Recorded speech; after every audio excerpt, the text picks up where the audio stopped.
Good morning, folks. It's Wesley Lowry here with the Black Star Network here in Raleigh, North Carolina, sitting outside the State House where we have marched. We have been here in North Carolina on the ground for this is now the fourth day following the repairers of the breach, led by Reverend William Barber, as they march from Wilson to Raleigh on what they are calling the This Is Our Selma March. Now, there's a number of reasons for these actions. As you all know, viewers of the Black Star Network know, North Carolina has been one of the key battlegrounds in the fight over how we district in Congress. President Trump demanded Republican state legislatures and Republican state houses to attempt to redraw the congressional maps as a means of diluting black power, Democratic power, power of poor people, and what we have now seen are efforts of resistance and pushback. And so this march, which began in eastern North Carolina in Wilson, marched through North Carolina's 1st Congressional District.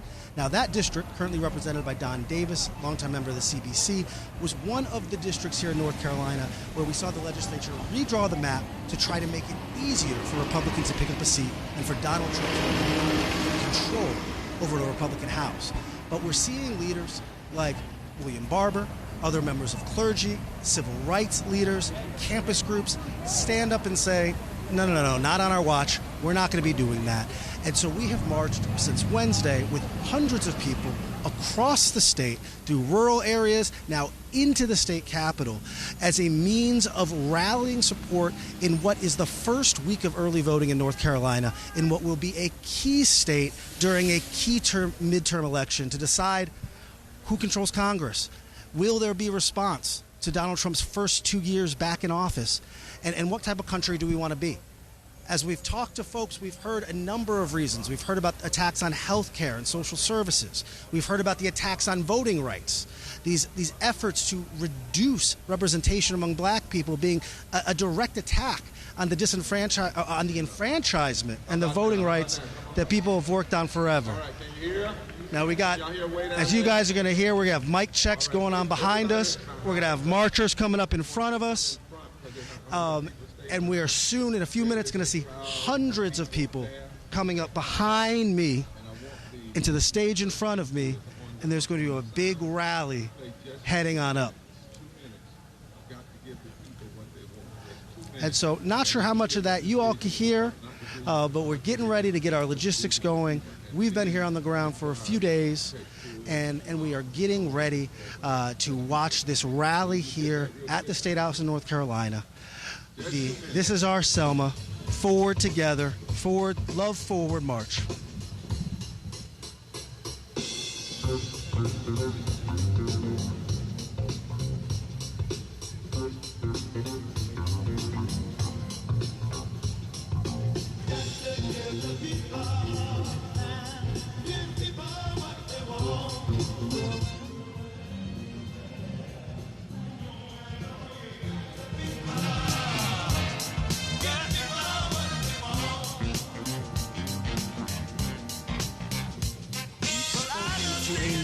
Of people, done interviews with Reverend Barber, other members of clergy, as well as a number of the marchers, to ask them why they're coming out and what they want to see happen. Now, one of the key things that we've been told over and over and over again is that this is not a rally that is about despair. This is not a rally that is about resistance, but rather this is a celebration and is a fight for vision moving forward. Reverend Barber, when we talked to him on the first day of the march as well as on the last day of the march yesterday, he made sure to stress that what he wants to hear from clergy around the country, here in North Carolina, but as well as political figures across the country, he wants to hear a clear vision, not just the resistance they want to have to the Trump administration, but he also wants to hear what we are standing for, what we are fighting for. You know, as everyone knows, especially viewers of Black Star Network, Reverend Barber comes out of a black faith tradition that stretches back to the Howard Thurmans and Martin Luther King Jr.'s, to Jesse Jackson, one that speaks about a vision for multiracial, multicultural democracy, one that advocates for the least of these, the poor, the disenfranchised, the blacks and Latinos. And so what we've seen throughout this march is a multiracial set of people white, black, Hispanic, folks who have come not just from here in North Carolina, but from around the country, people who've flown in from Utah and from California. We had one of the monks, someone who had been up in the nation's capital, who said he felt so moved by what he heard was going on here that he had to come down and join the rally and join the march. And so we have been talking to people. We have been marching with folks. It has been rain. It has been shine.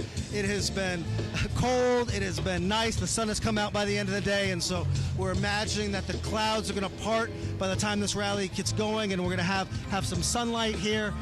But again, this rally has been pegged here in North Carolina to the first week of early voting, early registration in what is going to be an important primary race in North Carolina, leading into an important midterm general election where this state is going to decide, will Donald Trump and Republicans, will they be rewarded for their gerrymandering and redistricting that they did earlier this year, or will voters show up, black, brown, disenfranchised, poor, and say, no, not in our name.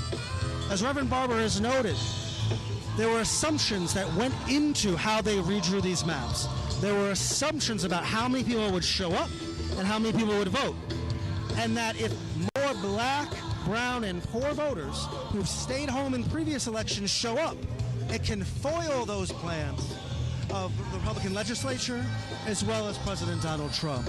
And so the aim and the push here, from what we've heard from the marchers, what we've heard from the organizers, is that they want to see a mass movement of folks insisting that in this moment their voices won't be silenced, their votes will not be watered down, and that they're going to demand for a country and leadership in a country that aligns with their values. You know, this is a difficult moment. As we know, we've watched things play out across the country in recent weeks and recent months, whether it be the ICE actions and the Border Patrol actions, whether it be the behavior of federal agents and federal agencies, whether it be the handling of the Epstein files. We have seen an administration that was never popular become increasingly unpopular as it's carried out its agenda. And so what we imagine we are going to see across the country in months to come are moments and movements like this one here in North Carolina, of people stepping up and responding to what they're seeing and attempting to lay out a proactive vision of what they want to see from their government.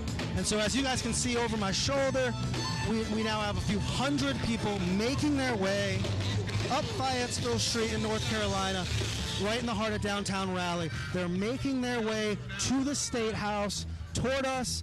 We've got Reverend Barber at the stage in front of me, and they're starting to move their way here, where we're going to hear from faith leaders, where we're going to hear from political leaders, and we are going to hear from affected people talking about what the Trump administration's behavior and what its actions have been and how it has impacted real people here.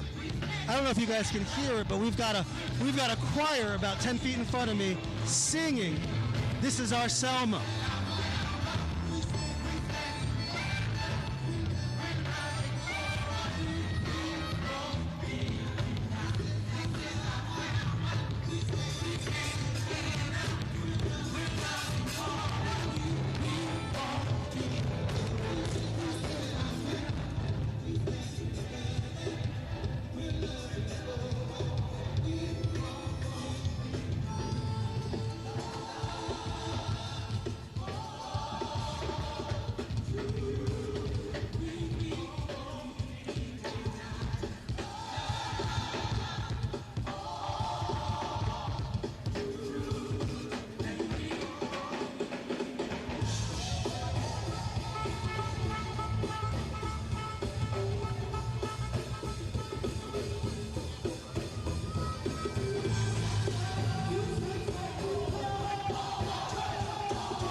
And so as you can see, the marchers are now directly behind us, a few feet from the stage, about to take the lawn at the State House, filling in the space for what we are expecting to be a massive rally of hundreds, if not thousands of people who, again, they began their march in Wilson, North Carolina, which is in the eastern part of the state.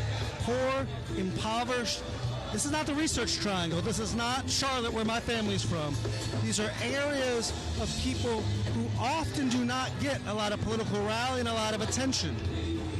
And they started the march there because that is the district that the Trump administration has attempted to disenfranchise through their actions and their redistribution of the congressional seats. And so we've walked from Wilson 50 miles here to the State House, and so now to my left, people are filing in immediately to my left. The view you're looking at right now is directly next to us, filing their way from the street up to the State House steps, surrounding Reverend Barber, where we're expecting a rally to go on for several hours, demanding a positive vision in response to what has been a fascist, autocratic administration. As you can hear, they're singing and they have declared, "This is our Selma." And we're seeing a remarkable multiracial, multi-ethnic, young, old, clergy, singing, dancing, and clapping.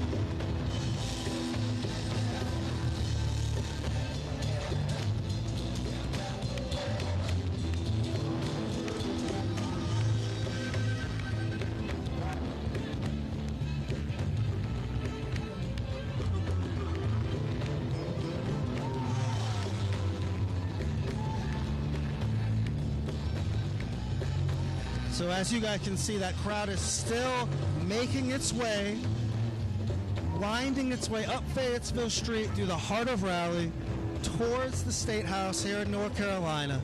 They're carrying signs that say "Forward Together." They say "Love is moral resistance." They say "We love voting rights for all." They are demanding oversight of ICE and of Border Patrol. They are pushing back on the Trump administration's attempts to gerrymander and to disenfranchise, to dilute the black vote, the brown vote, and the poor vote. And like I said, what you are seeing is the scene right over my shoulder on one screen and right in front of me on the other. You know, as we all say when we talk about funerals, right, we do a celebration of life. This is not a resistance rally, as Reverend Barber has said. This is a joyful celebration, and this is a push for a positive vision looking forward.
They used to say, wave your hands in the air like you just don't care.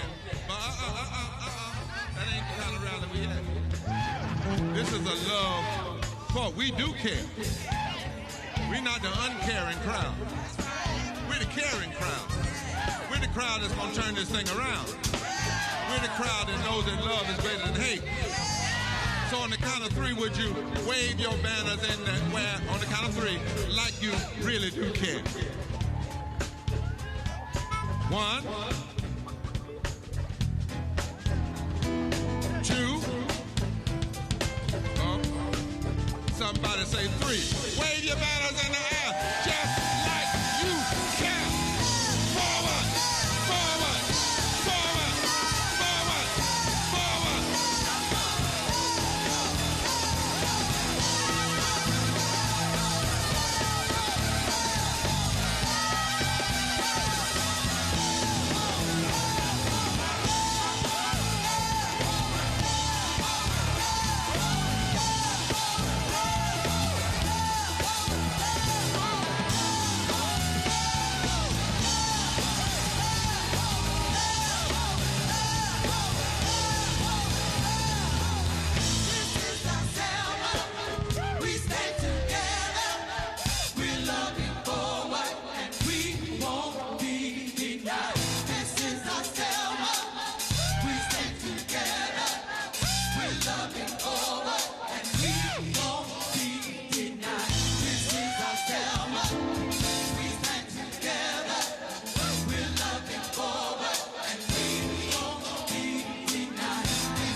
Somebody look at the sun and just shout.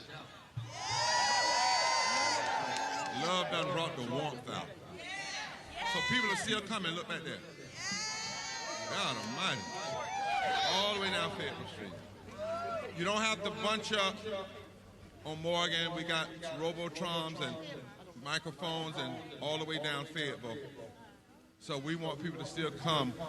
Now the first thing we want to do is all the people that are 70 years and older, raise your hands. Can we honor all of our elders? Can we honor our elders? Come on, let's honor our elders. They've been through this before. All of the folk that are 18 years and younger, would you raise your hand? Can we honor the young folk? Now, would you point your hand to the sky and honor the ancestors with silence? From the east.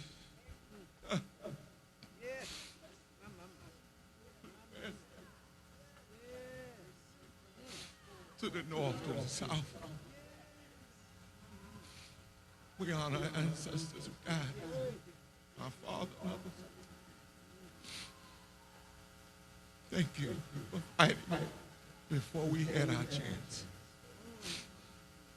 We will not let you down.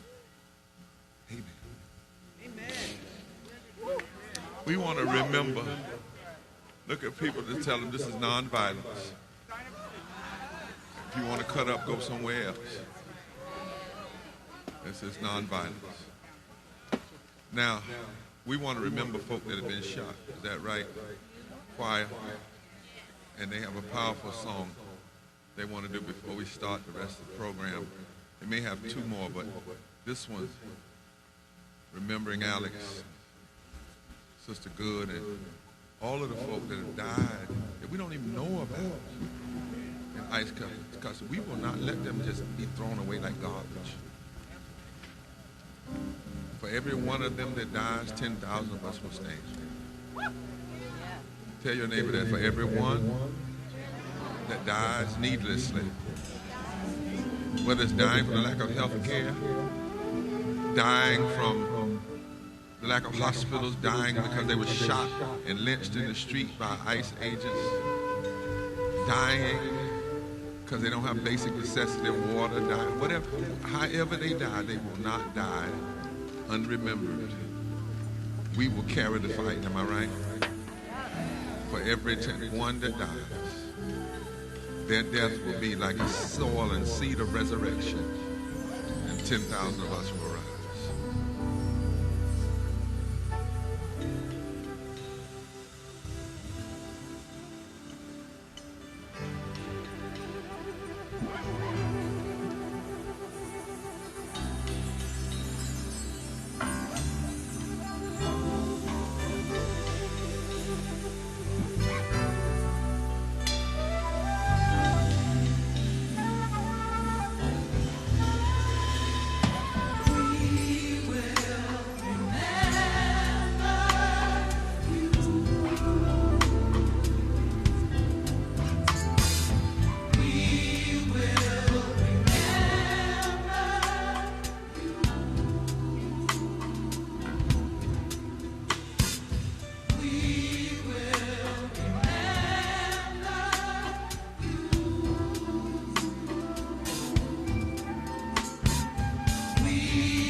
What a choir, what a choir.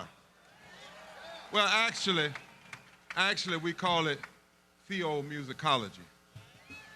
And we thank Brother Bill and Yara Allen and the Street Genie, Freddie, and all the musicians and all of these singers who come from all over. From all over. I want you to know today we've got somebody who said they had to bring a bus from Selma to connect the spirit of Selma, Alabama with today. I'm going to come back later, but it's important to clarify in this moment. We want to hold up those who love their country and their community, that have led them to march all the way from Wilson to Raleigh to be here this morning. 51 miles. And we're grateful for those who drove all the way from Mitchell County in the west, and Asheville, and Dare County and Washington County, all across the coast from Charlotte, the Piedmont, the Black Belt counties down east. We celebrate all those who come from Granville and Warren and Vance County, what we call the historic well springs of rebellion against authoritarian and white supremacy and tyranny. We welcome all those who come from the Triangle, because today we are one people. But no matter how far we have traveled today, we've all come here through great tribulations. Our minds are troubled, our hearts are troubled. In many ways, we're heartbroken. Heartbroken in this nation, we continue to try to love and love and love, and we find ourselves saying what Langston Hughes once said, America has never been America to me, but I swear this oath that America will be. We come here with some anger and grief, not madness, but anger at the murderous assaults on the American democracy, the assaults on human decency that we've been witnessing with our own eyes, and we will not let anybody tell us that we're not seeing what we're seeing. More than anything, with all of that in our minds and our hearts, we've come here today in a spirit of love. And we've assembled in our yearning to come home, to wake up to a new country. We're not fighting for normalcy. We're not fighting to go backwards. We're fighting to go forward to the America that never was, but yet must be. And the living ingredients of our own history have taught us that the things do not have to be the way they are. Indeed, things cannot stay the way they are. As we gather here today, let us be reminded that in the 3rd century, when an emperor named Claudius, an authoritarian named Claudius, was hungry for power, wanted to put his name on every building. Talking about Claudius, who wanted to use his military to run rampant around the world, Claudius. And he wanted to use young men to wage wars when he himself wouldn't even fight. Claudius, who wanted to expand territory. He put out a decree against marriage for young men so that he could send them to war. And he thought that he could control love. Claudius reasoned that if he could maximize the potential of his people for war, if he could minimize love. But Claudius' plans were frustrated by a priest in Rome named Valentine, a bishop of the church who believed that love was more powerful than an empire's army. Yes, Claudius could marshal the resources of the Roman purse and the force of the Roman legions to impose his will on the world, but he found out that he couldn't stop love. Men and women defied him and kept falling in love. Claudius couldn't stop Bishop St. Valentine. He married people in secret and they came out in public. And in an act of civil disobedience, Valentine refused to cooperate with the emperor's unjust decree. Because not only can people in the military defy unjust decree, we the people can defy unjust decree. And he signed the certificates of their marriage. And on February the 14th, 269, St. Valentine was beheaded in Rome. Claudius used his power, used his wealth to kill him, but he still didn't have the power to stop love. 18 centuries later, we don't remember Claudius. There's no day named Claudius Day. No one recalls the name of the henchman who cut off St. Valentine's head. But every February 14th, We remember St. Valentine in the public square. This day we celebrate also the power of love is the day that Frederick Douglass chose as his birthday. He didn't know when his real birthday was because he was born in slavery.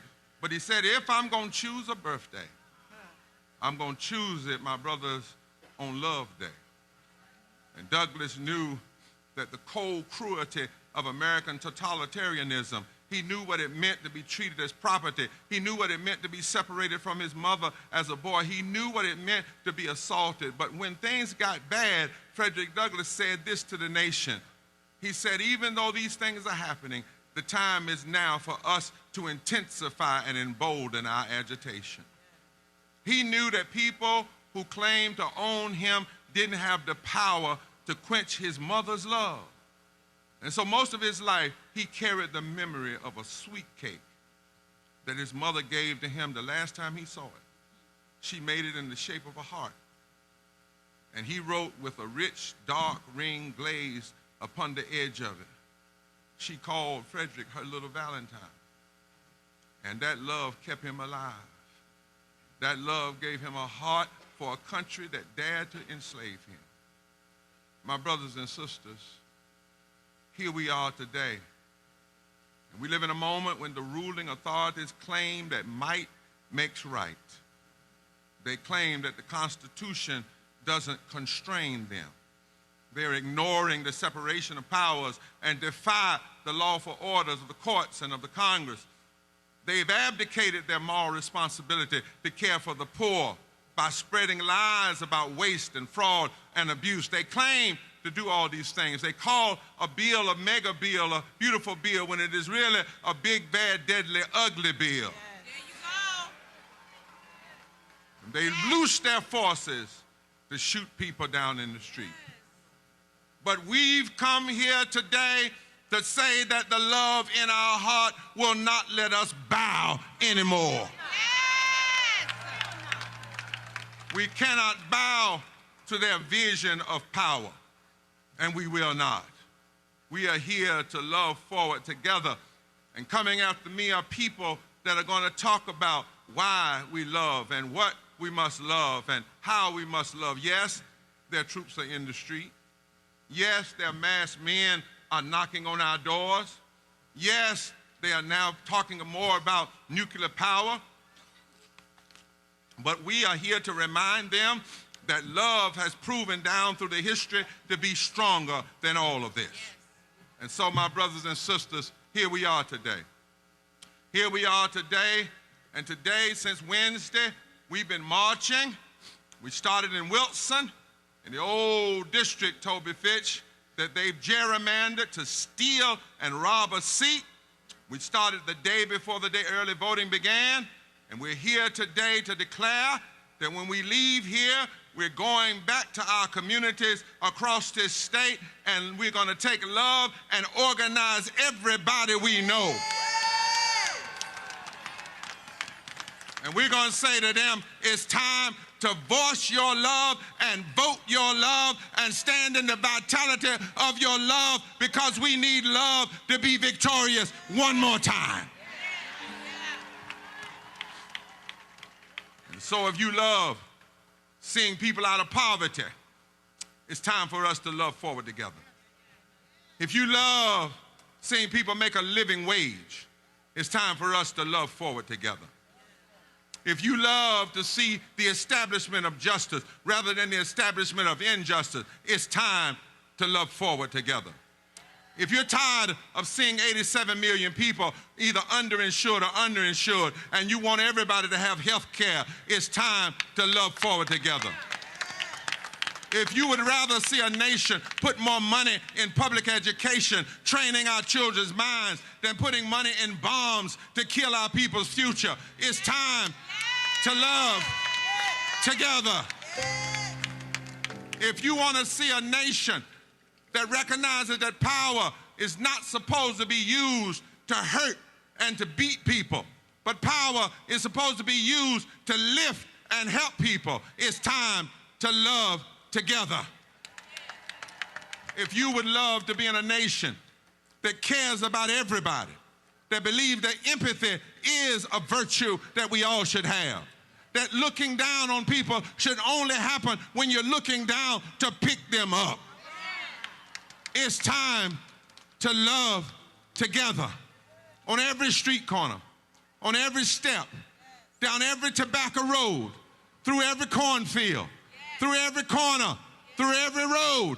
It's time to love together. And let them tell us not what we can do. For we come from people like Harriet Tubman. She didn't have Snapchat. She didn't have email. She didn't have a cell phone. She didn't have social media. But she had love in her heart. She had a made-up mind. She had a strong constitution. And she got 700 people out of slavery, even though she had epilepsy. Don't tell us what we can't do. Our ancestors took on this nation before. It's just our time to take it on today. And while we're taking it on, I want to suggest, with just a little bit of preaching, that we ought to sing while we're doing it. And we ought to sing that song that never fails. We shall overcome.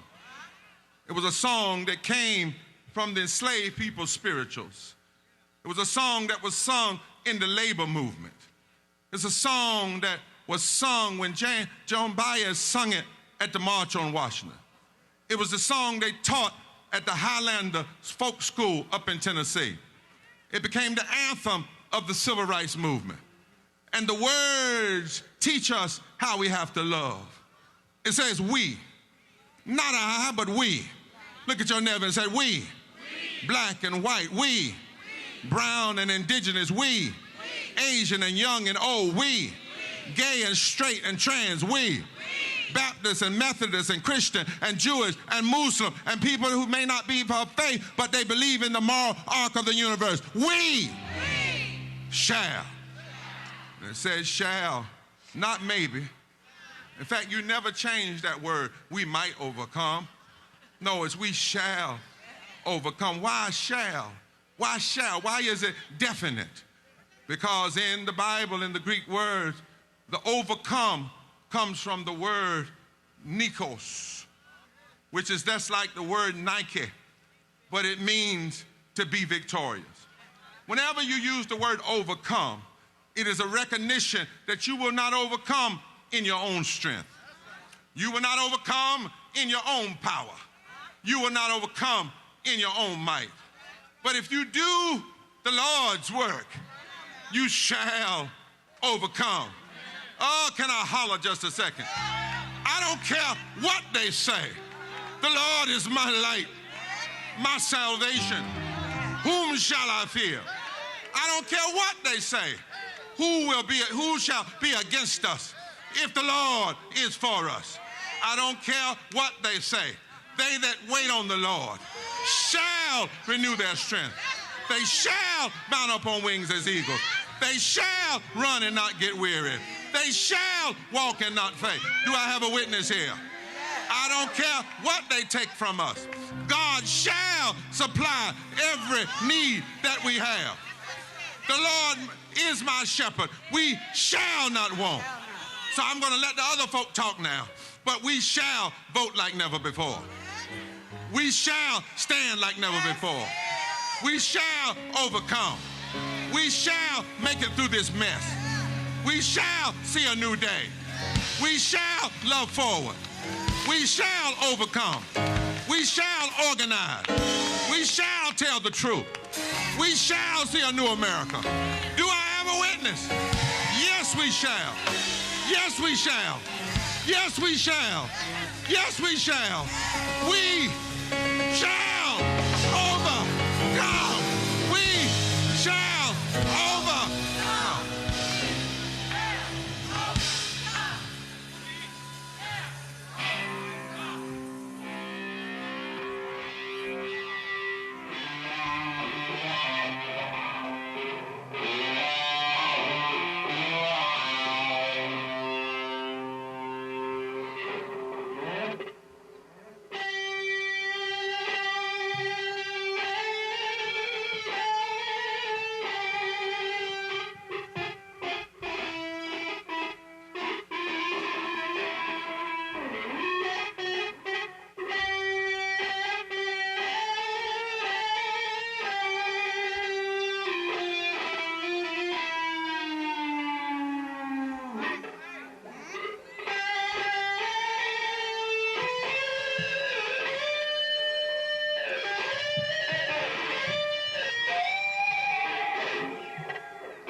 on now. Love forward together. Love forward together. All right.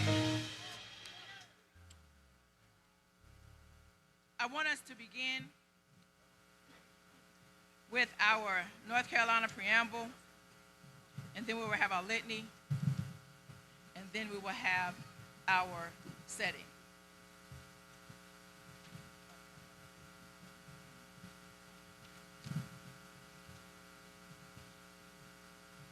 We, the people of the state of North Carolina, grateful to Almighty God, the sovereign ruler of nations, for the preservation of the American Union and the existence of our civil, political, and religious liberties, and acknowledging our dependence upon Him for the continuance of those blessings to us and our prosperity, due for the more certain security thereof, and for the better government of this state, ordain and establish this Constitution.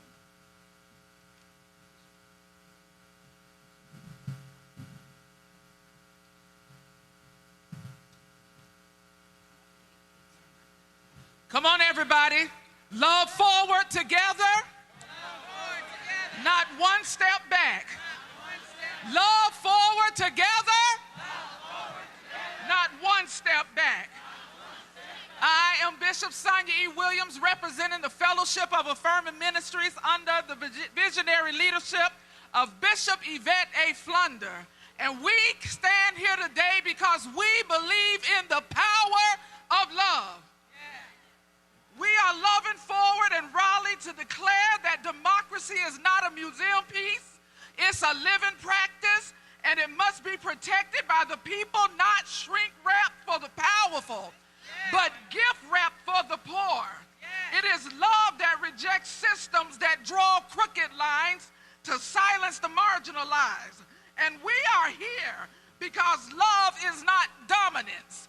It is dignity. It is not about control, but it is about conscience, not about building walls, but building bridges in God's image. Love forward together, not one step back. T-Fam believes that mercy is stronger than meanness, that grace is greater than greed, and people matter more than profit margins. And so we challenge the empire today. We challenge the establishment today. If your theology puts people in cages, it's not holy. If your economy needs poverty to uplift the wealthy, then it's not healthy. If your politics needs lies, it's not leadership. We are loving forward to a future that refuses to be small. Come on, love forward. Not one step back. This is our Selma moment. Not because history is repeating itself, but because courage is rising. And so we come to let it be known we will not be erased. We will not be divided. We will not be distracted. We will not be denied. We march with love in our mouths and truth in our feet. Because when we march with love, then history has no choice but to change. Say it one more time with me. Love forward together. Not one step back. We shall overcome. God bless you.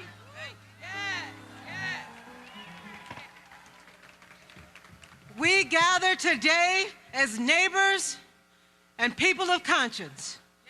Religious, spiritual, secular, and searching. Some of us pray in sanctuaries. Some of us meditate in silence. Some of us organize in community rooms. And some of us carry questions we cannot name. Some of us have been held by faith and others harmed by it. Still, we are here together because suffering is real and responsibility is shared. We are here to practice a commitment that is bigger than anyone and wider than anyone's ideology. Love forward together.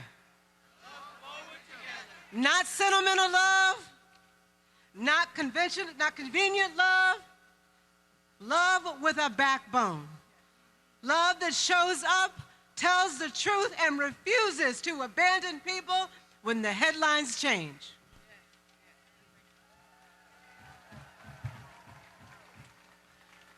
And we name what is happening in our communities without denial. People are working hard. What are they doing? Working hard. And they're still falling behind. Families are choosing between rent and medicine, between food and utilities, between rest and another shift. Elders carry too much on too little. And children absorb, listen to this, children absorb stress they did not create. We name housing insecurity and displacement. We name healthcare that feels out of reach. We name the loneliness that grows when survival becomes a full-time job. We name the violence we can see and the violence of neglect that hides in plain sight. And we see clearly these burdens are not private failures. They are public issues. So we choose to respond publicly with solidarity and organization and courage and the guided commitment of love forward together. Amen. Amen, amen. I want you to grab your person beside, let them know you got them. There's some persons that said they need to seat. If you're disabled and you need to sit down, you can come right back through here. They'll let you back. There's some seats in the back. The litanies need to be 2 sentences. 2 sentences, 1 minute, 2 sentences. Everybody that's coming now is coming, and each person is doing 2 minutes going right to their issue, right? Because before we finish this, in about 45 minutes, I have to come back and give us our marching orders, because if you do a rally with no marching orders, you might not have done it, right? So I want everybody to hear that. Now, they say, well, Reverend Barber, you talk longer than 2 minutes. That's because my job, as I was asked to do, was to set the reason why we were here, okay? Everybody doesn't do that. It's not ego. It's just setting it here. But we are about a rally to make sure that we have an agenda when we live here. So whatever you have in front of you, take your best 2 sentences of that litany. We want to get our other, particularly our impacted speakers. So I want to shift a little bit. We make sure we get some impacted folk up here right after this crowd. Am I right? I'm talking about folk that labor, health care, that kind of thing. Let them have the mic. And any preacher that doesn't want them to have the mic, well, we'll pray for you. All right? So 2 sentences. Clarity, thank you. Look at that, helping people. Look at that, helping this. That's what I'm talking about. That's what we're talking about. The rally, somebody gave up their seat so somebody else could sit down. Put a hand together. Put your hands together. Now, can you all hang tight with us for 45 minutes so we can get our marching orders after that? All right, all right. Let's move.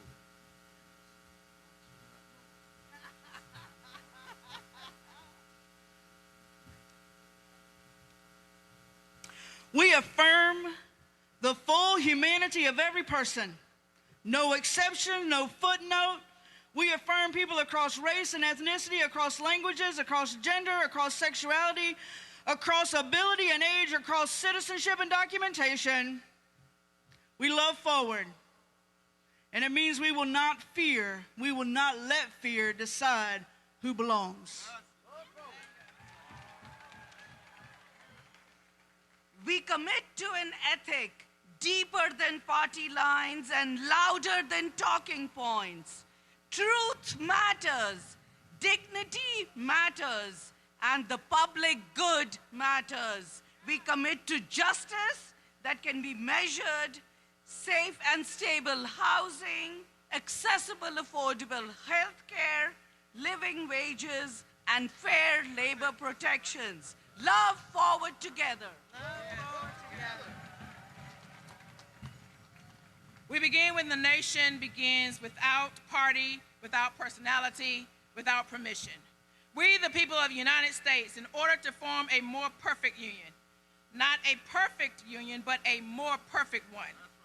That is constitutional language for we are still under construction. And if we are still under construction, then we are still responsible. A union is not just geography, it is a moral agreement. And when the agreement is broken, repair is not betrayal, repair is patriotic. The preamble does not start with we the government. It does not start with we the wealthy. It does not start with we the landowners. It starts with we the people. That means the legitimacy of this democracy is not owned by a few. It is delegated from the people through participation, through our voices, through the ballot, through the public witness, and through moral courage. So when anybody tries to shrink who counts as the people, then policies and practices must make more expensive, then making voting harder, slower, more suspicious, more expensive. This is not a minor procedural disagreement. It is a direct assault on the Constitution's opening purpose. It says establish justice. Justice is not a mood, it's not a slogan, it's not selective sympathy. Justice is a constitutional aim. Not revenge, but justice. Not favoritism, but justice. Not I got mine, but justice. So let's love forward together, not one step back.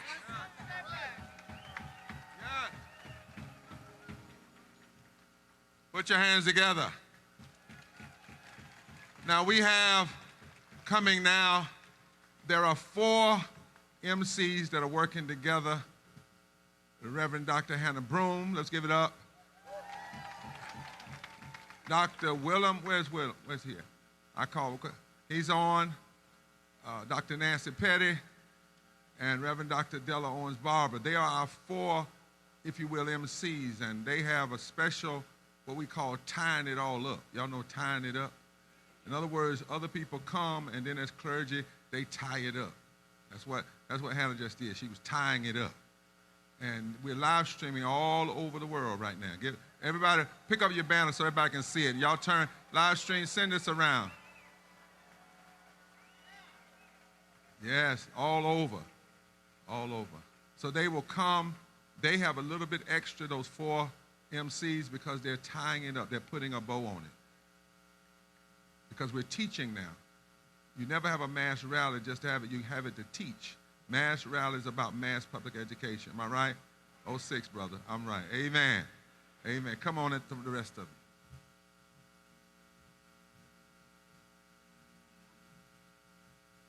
Thank you, Bishop. I want to introduce next from Second Chance Alliances. They're going to be sharing with us today why we love voting rights and the ballot, particularly for formerly incarcerated persons. Standing with him is Greg Singleton and Sangria Noble. Will you please welcome them?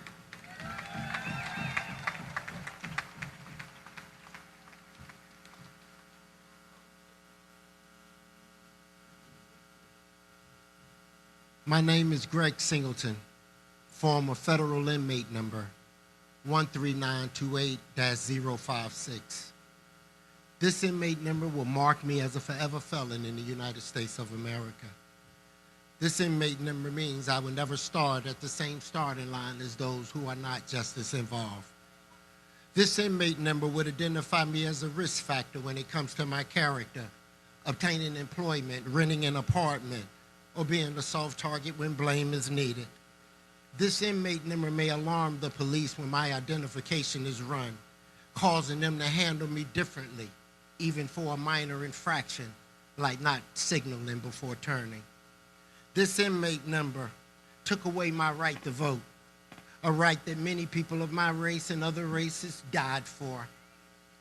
These are the words I spoke that echoed from my mouth during the opening remarks at the Governor's Mansion on January the 29th, 2024, when Governor Roy Cooper signed the Reentry Council Executive Order number 303, an executive order to establish a unified approach to improving education, rehabilitation, and reentry services for incarcerated and formerly incarcerated people in North Carolina. Thank you, Roy Cooper, for that.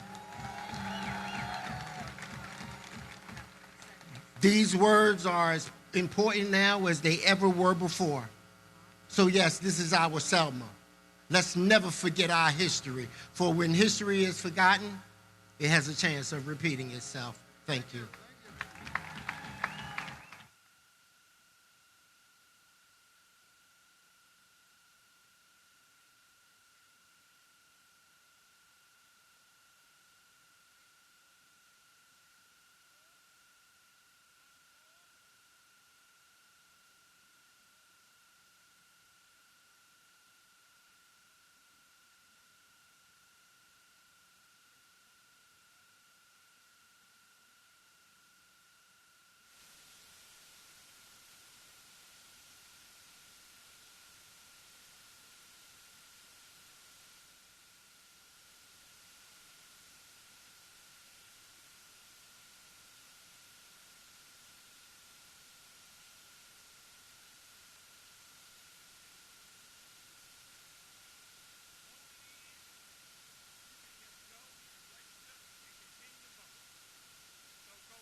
Why we are here and why we love voting rights. Why do we love the ballot?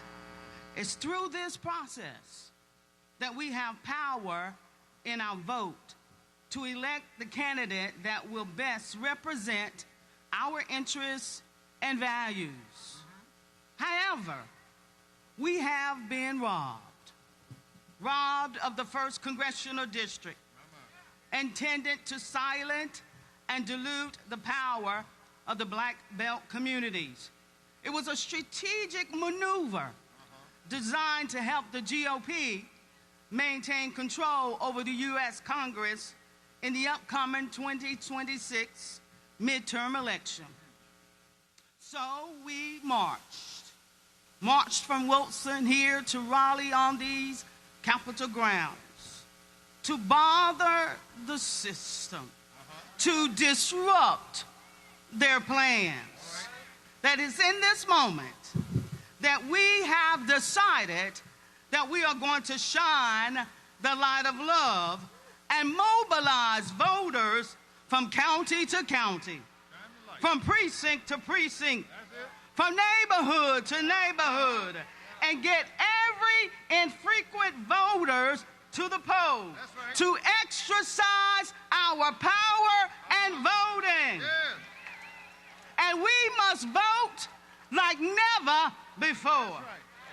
We cannot be satisfied, my sisters and brothers, when 90 million, hear me, when 90 million people did not vote in the 2024 election, while only 7,000 votes decided who now controls the House of Representatives.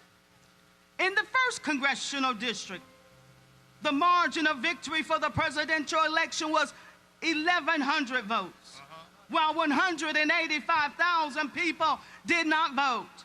So it's time, and we must dispel the apathetic mindset that your vote does matter or that it will make a difference. It matters. No one steals anything that does not have value. So the ballot is valuable. Your voting power is valuable.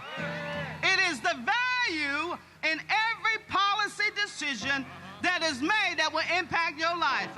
This is why we love voting rights and love the ballot, because it has value. So say my voice is valuable. My vote is valuable. And we refuse to let anyone steal my vote, steal my ballot, steal my choice. Because first of all, the great Creator gave us all free will, the free will to choose. And so we refuse to let them steal our vote because it's valuable. We will love forward together. Come on, come on.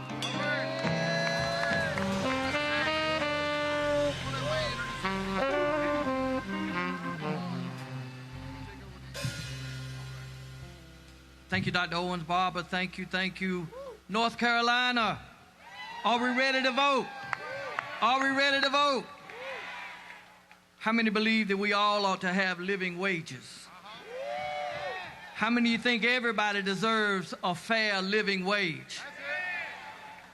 We're bringing up to the mic now workers from the USSW, U.S. Southern Service Workers, Keith Bullard and Brandon, to talk about living wages.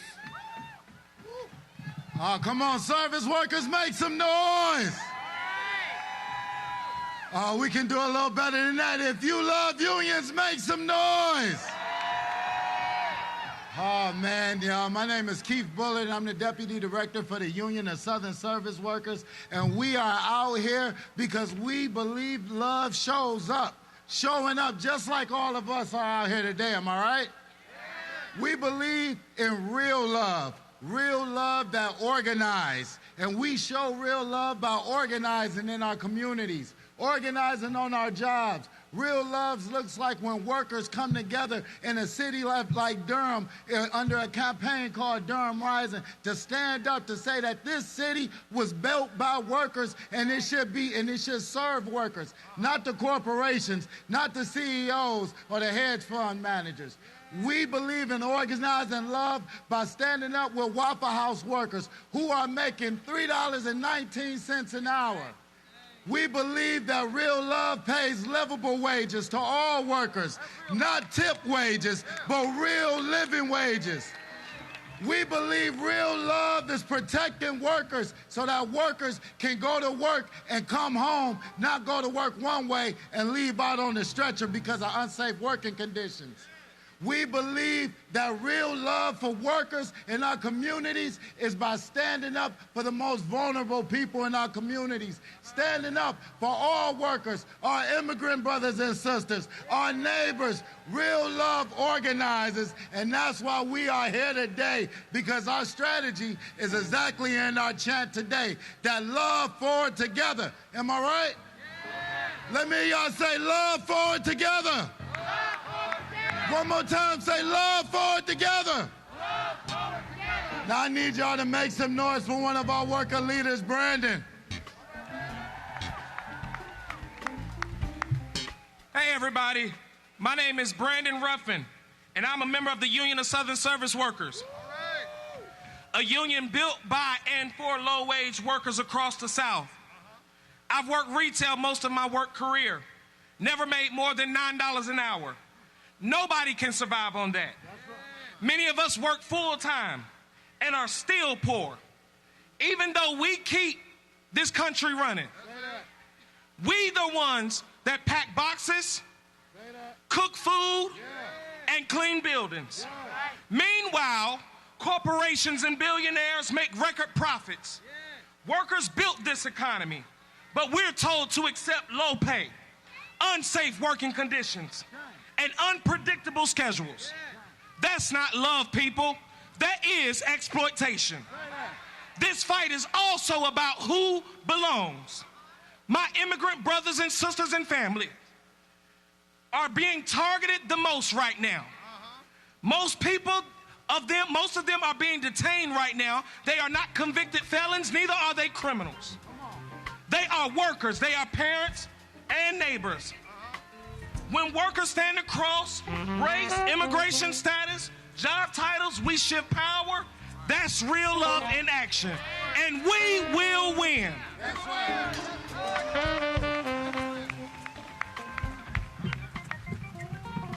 One last thing, y'all. Repeat after me. Say, it is our duty to fight for our freedom. It is our duty to fight for our freedom. It is our duty to win. It is our duty to win. We must love each other and support each other. We must love each other and support each other. We have nothing to lose but our change. We have nothing to lose. Now make some noise.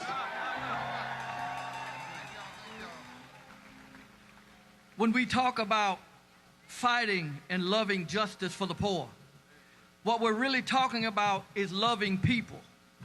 People that have names, people that have stories, people that have families and dreams and dignity.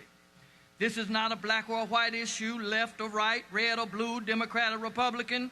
This is about making sure all of humanity has access to the resources they are often denied.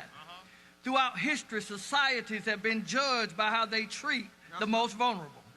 Across all of our faith tradition, there's a common thread and a mandatory focus on providing care for the vulnerable, disadvantaged, and marginalized. Our faith reminds us that whoever oppresses the poor shows contempt for their maker. The prophet Isaiah reminds us that we are called to seek justice and defend the oppressed. Justice for the poor isn't just some secondary issue, but it is central to what it means to love mercy and do justice and walk humbly with our God. When people are trapped in poverty without access to fair wages, without access to education and health care or legal protection, it weakens the moral fabric of our entire community. Poverty is not just about lack of money, it's about a lack of opportunity and a lack of voices. Loving justice for the poor means more than just feeling sympathy. It's believing that every person carries equal worth. It means asking the hard questions about systems that keep people stuck in their situation. It means choosing generosity over indifference, advocacy over silence, compassion over convenience. Justice for the poor is love with courage. It is compassion with purpose. And if we believe that everybody has human value and worth, then loving justice for the poor is not just an option, but it is a reflection of our humanity.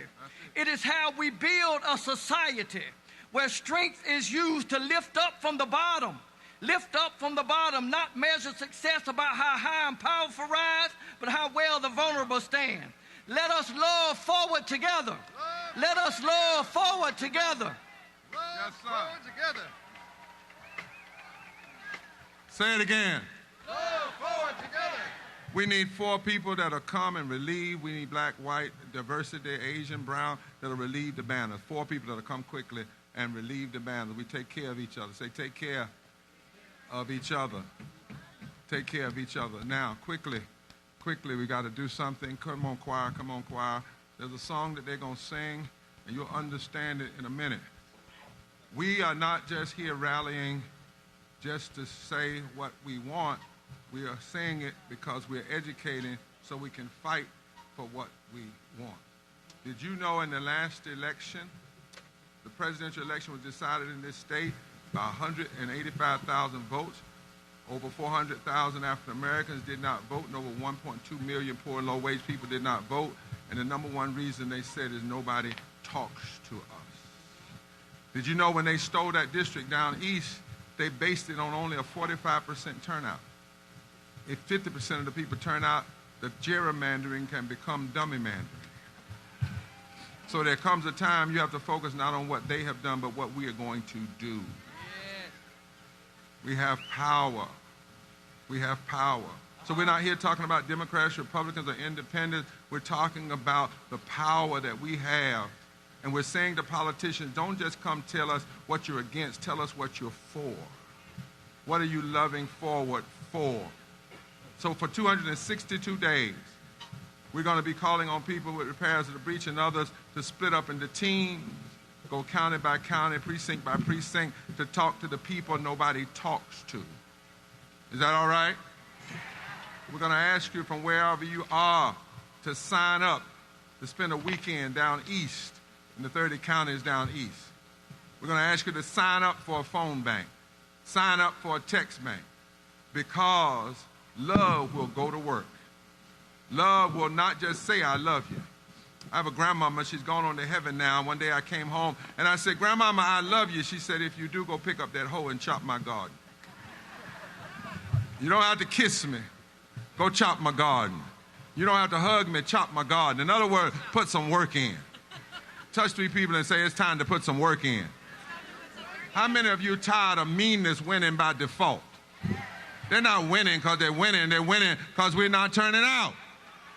Now, in order to do this work, every moral movement needs some money because mean folk got some money. Am I right? Y'all never heard me do this before. But how many of you know mean folk got some money? They put some mean. So I want you to look. There's a QR code on the screen. There's one here. And if you would like to sow into repairs of the breach for this work that we're going to be working on all of us to do, we want you to take out your phone and hit that QR code. Tell folk all over the nation, wherever you are, you can join this movement because what we do in North Carolina can have impact all over the nation. All over the nation, y'all. All over the nation. So it's up there. I'm not going to say it anymore because I don't ever beg folk to do things. I believe that what's in your heart, where your heart is, your treasure will be. But we got a hammer, y'all. And we got to use this hammer. Do we have a hammer, choir? Yeah. And we got to use this hammer. We got to hammer on some injustice. We got to hammer on some meanness. We got to use the hammer of love to break down these divisions. So while you are loving one another, hitting the QR code, there are a few more people coming. They're going to sing, I've Got a Hammer. Come on and sing together as we join as one people. Following me will be Judge Fitch and Steve Schmidt, 2 people you might have never thought you'd see together on the stage. One has been a Republican, one's been a lifelong Democrat. I'm an independent, but something's happening, y'all. People are coming together all over all different kinds of lines, and they will come to the stage just after I've Got a Hammer.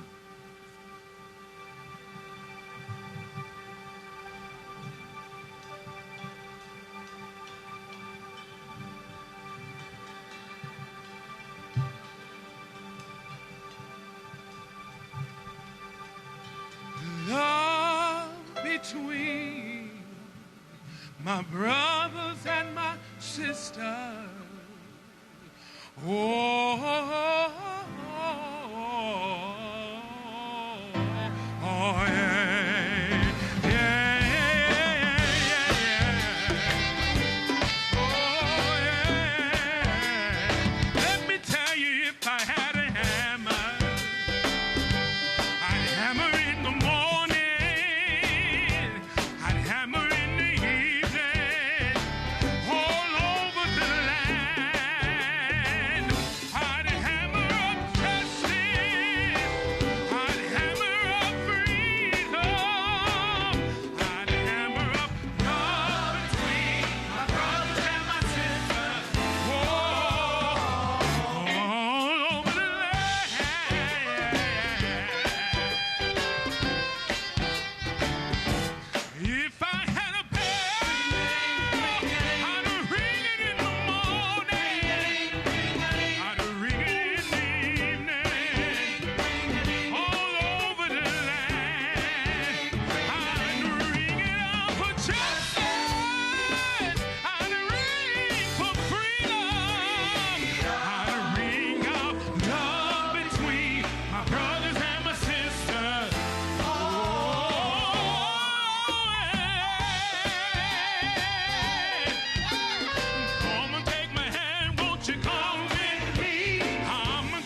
because we love democracy, right? That's right. We're going to hear now from Judge Toby Fitch about why we love democracy. Come on, bring him up. Give him a hand. And while you're giving him a hand, reach that hand down in your pocket and support this movement.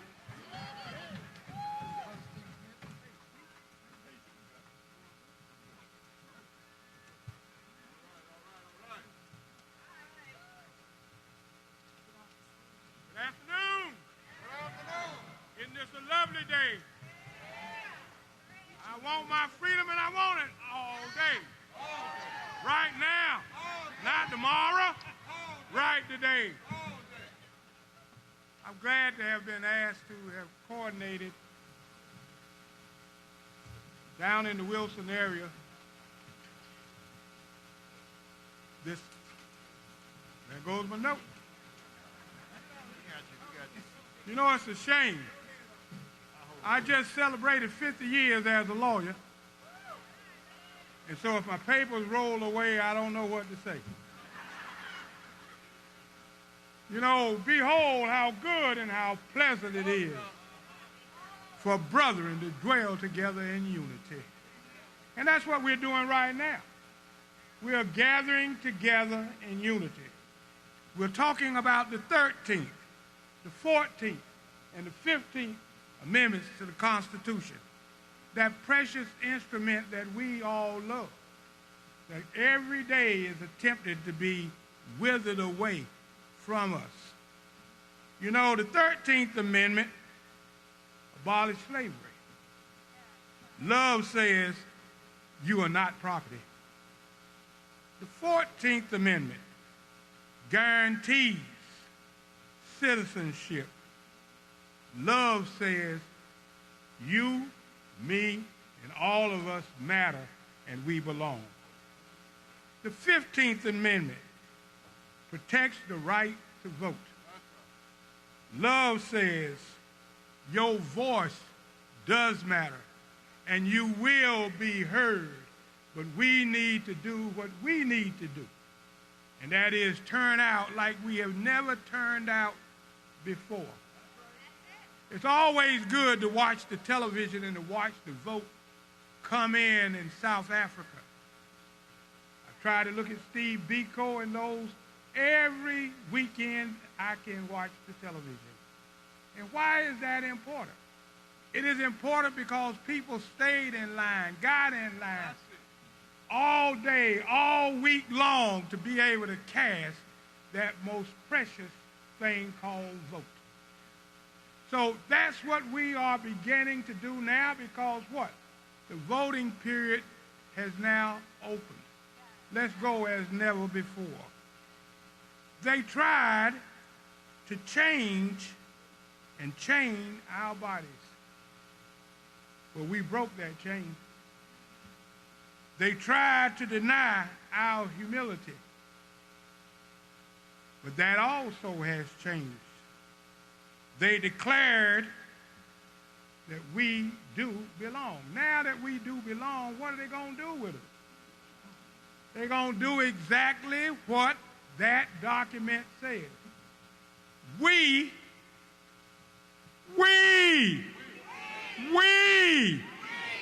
the people of the United States, not somebody else, but we. They tried to silence us. They said that we had no future. They said that we do have a voice. Because we do. We do have a voice. And when we exercise that voice, not Democrat, not Republican, not independent. See, I've been around Reverend Barber long enough to have gone to school with him. I was a little younger than he was. It was always good to be able to sit in the dorm, to be able to talk to somebody whose time it was to lead his people. We thank him and we thank his wife for being the servants that they have been and that they will be. Well, you see, When I started talking about Numbers 13, 14, and 15, I started thinking about 42. 42.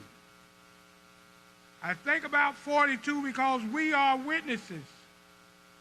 We are demanding our freedom. We know that we are citizens.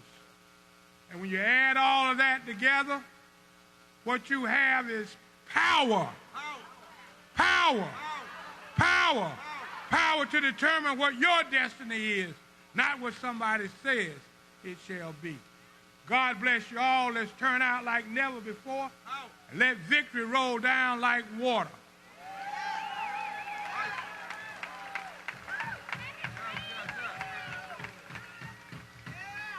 Somebody give it up for our judge.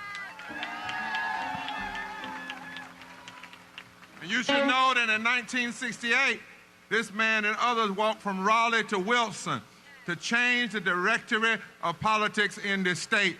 We have come from Wilson to Raleigh to change the directory of politics in this state. Come on and welcome our friend Steve Schmidt to the microphone. My brother. Thank you, sir. Good afternoon, my fellow Americans.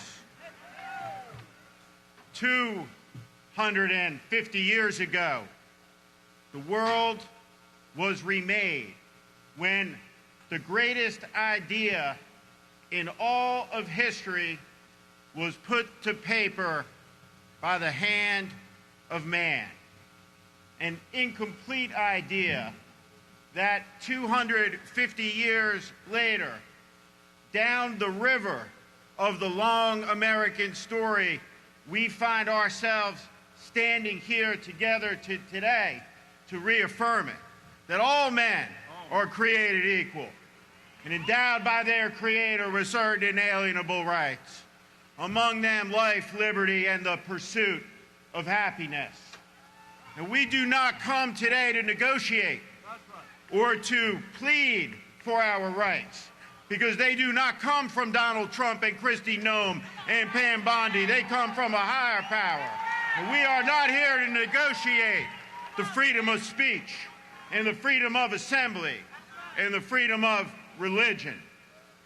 We are here to declare that we are not indifferent to the suffering of the child on a cold, hard concrete floor in a jail cell in an American concentration camp. We say no. We are in an hour of great crisis in this country. But we are in also the early hours of a great awakening in this country. It is beyond my capacity to explain why it is this test has come.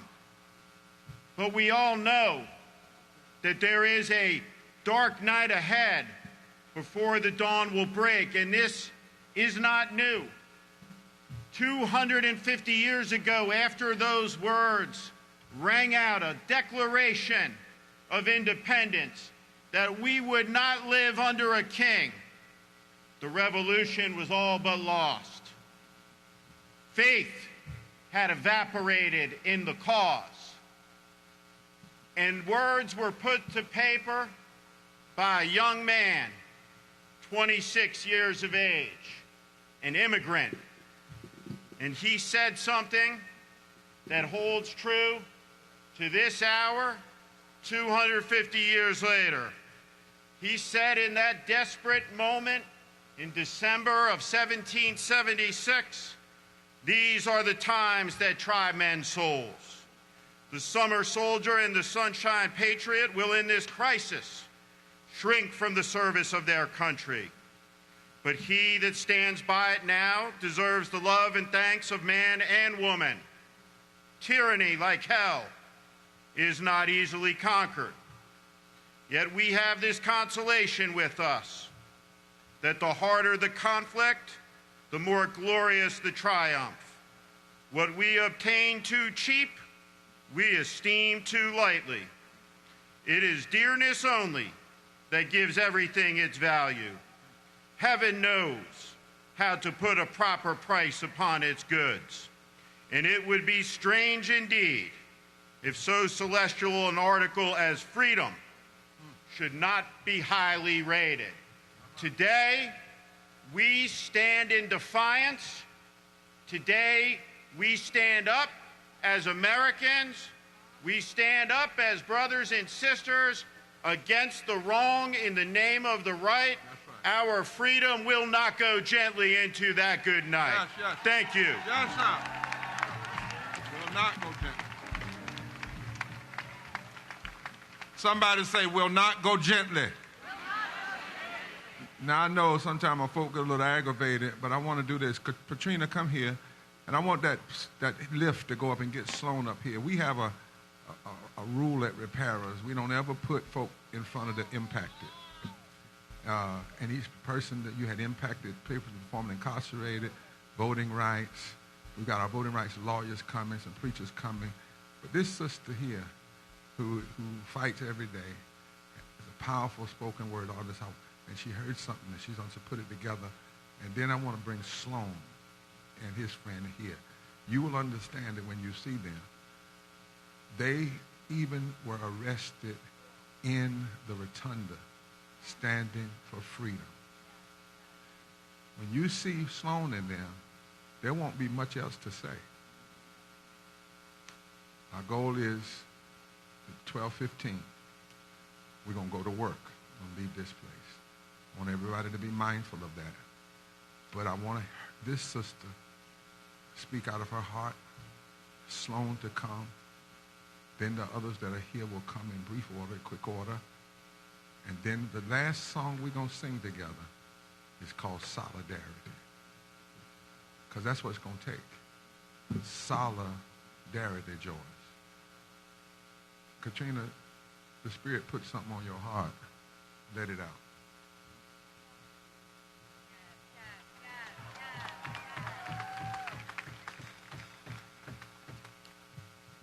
This is dedicated to my mother, who is the epitome of love. Keep fighting, Ma. The Bible states from the heavens above that God is love. It is shown by its nature, and its action is heard because actions always speak louder than words. Love is patient, like the ones Alex Preddy took care of. Love is kind or good for the soul, like Renee Nicole. It is not envy. It does not boast. It is not like most. It is not proud. It is not silent. It is loud. It does not display violent raids and tactics of unnecessary order.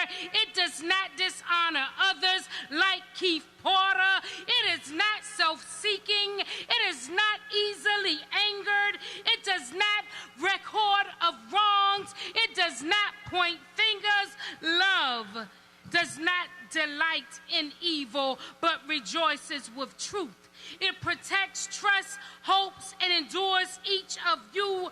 Love like God. It never fails. Love moves forward. It writes letters from jail. It marched. It overcame. It sat at lunch counters. It had a dream. It waded in waters. It rode with freedom on buses. It gets in good trouble. It stands up for justice. It signed the Emancipation Proclamation. It took on the Board of Education. It broke barriers while breaking records. It walked peacefully in the cold and snow from Texas. It arrived at the state capitol. It's a General Assembly. This is our Selma from Wilson to Raleigh. It repairs breaches. It campaigns for poor people. It would not let gerrymander. It created men that are equal. You see, love, it will mobilize. Love, it will strategize. Love, it will legalize. But you first gotta visualize. You write it down. You make it plain. Love replaces fear. Love replaces pain. It will pay a living wage. It will end poverty. It will welcome immigrants. It will rule the majority. It will instate voting rights. It will support public education. It will restore religious values. It is the core of our nation. It will provide health care for all. It will save our environment. It will not choose sides. Its truths will be self-evident.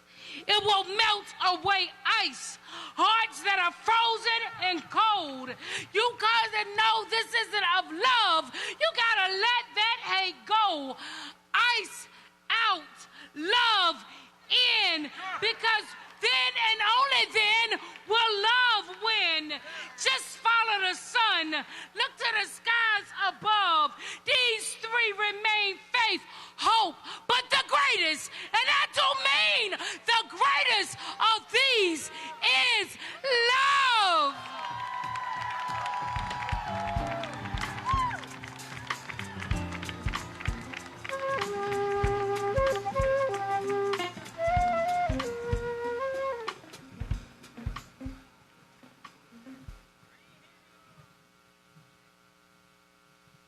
My friends, please welcome Sloan Meek.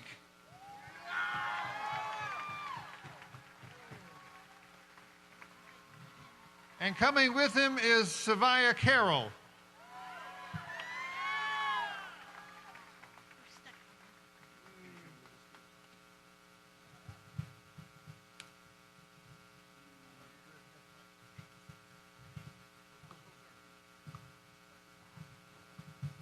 Hi, I am Savia Carroll, and this is my friend and bandmate Sloan Meek. We have both been speaking out about the issue of losing Medicaid and our other supports for almost a year now. And everything seems to be getting worse. We are scared of losing Medicaid and SNAP and losing all the support we need to live our lives. We are scared to see our friends and neighbors disappear, get sick, and die. Please have an open heart. Spread love. And love your neighbor as you would want to be loved. Thank you.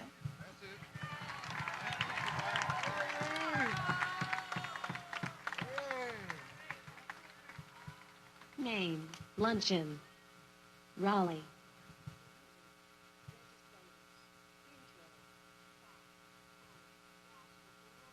GA, love forward.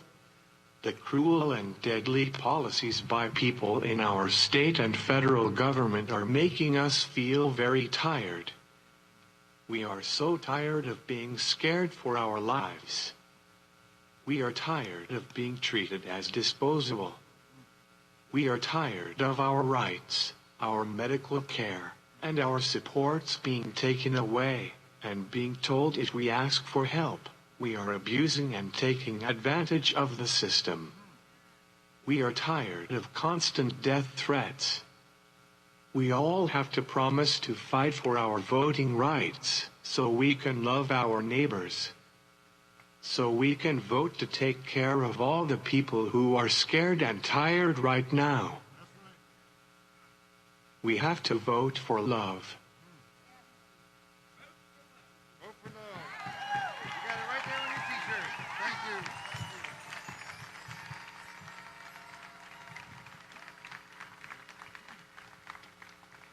If you're ready to love forward with Sloan and Savia, say yeah. Our friends from Forward Justice are also here to talk to us about the fight for voting rights. Let me welcome them to the stage. Please join me.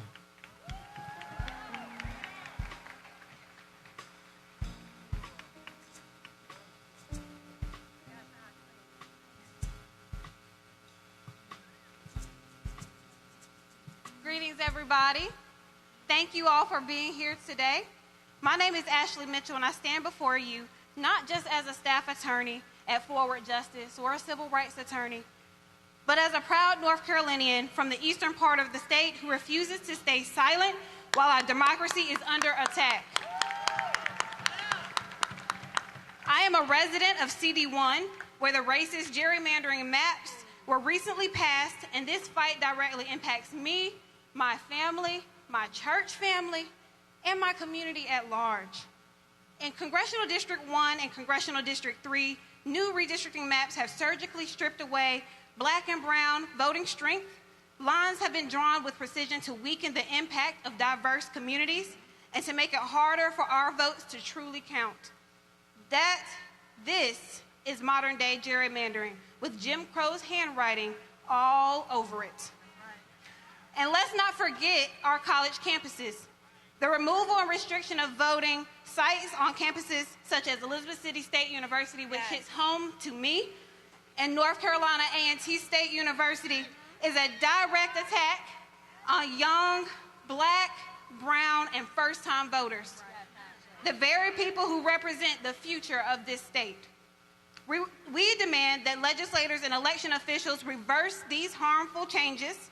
We demand fair district maps that reflect our communities, not erase them. We demand accessible early voting, fair absentee ballot rules, and equitable campus voting sites. And to those that are trying to silence us, especially those of us out there in the East, you will not succeed.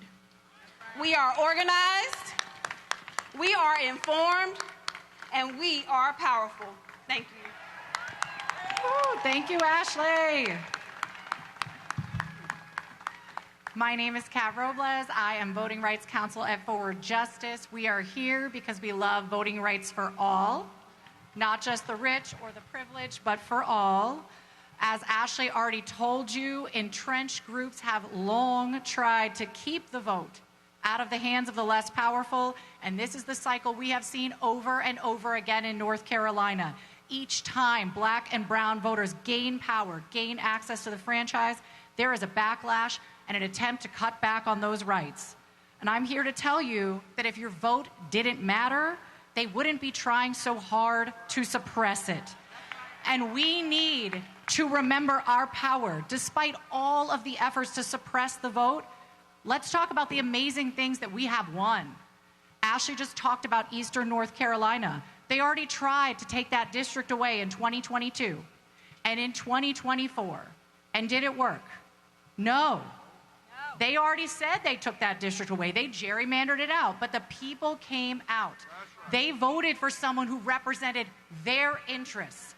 So don't let anyone tell you that district is gone. We are in the cycle right now. I know people like Ashley are going to be out and voting.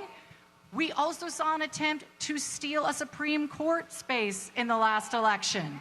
I know a lot of you guys were right here with me.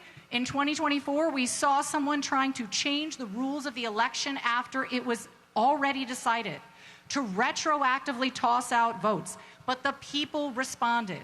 They came out here to tell their stories. They came to the legislature, to the Capitol, over and over again. Ultimately, Judge Griffin conceded that race because of the voices of so many of you here today. Early voting has already started. Please, please go out and vote and call 888-OUR-VOTE. If your neighbors are being intimidated, please look out for your Latino neighbors. Please report if you see ICE. Yes.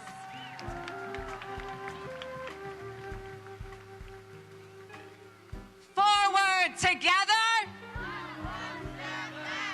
Forward together. We are fighting for the democracy that has yet to be. Not the democracy that was. Not the democracy that is. But the democracy that must be. The democracy that will change the South to change this nation. The democracy that respects the fruit of the workers' labor. The democracy that frees us to love our neighbor as ourself. As we close,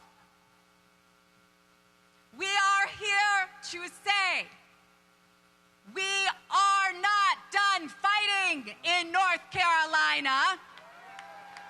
We are not done litigating in North Carolina. We are not done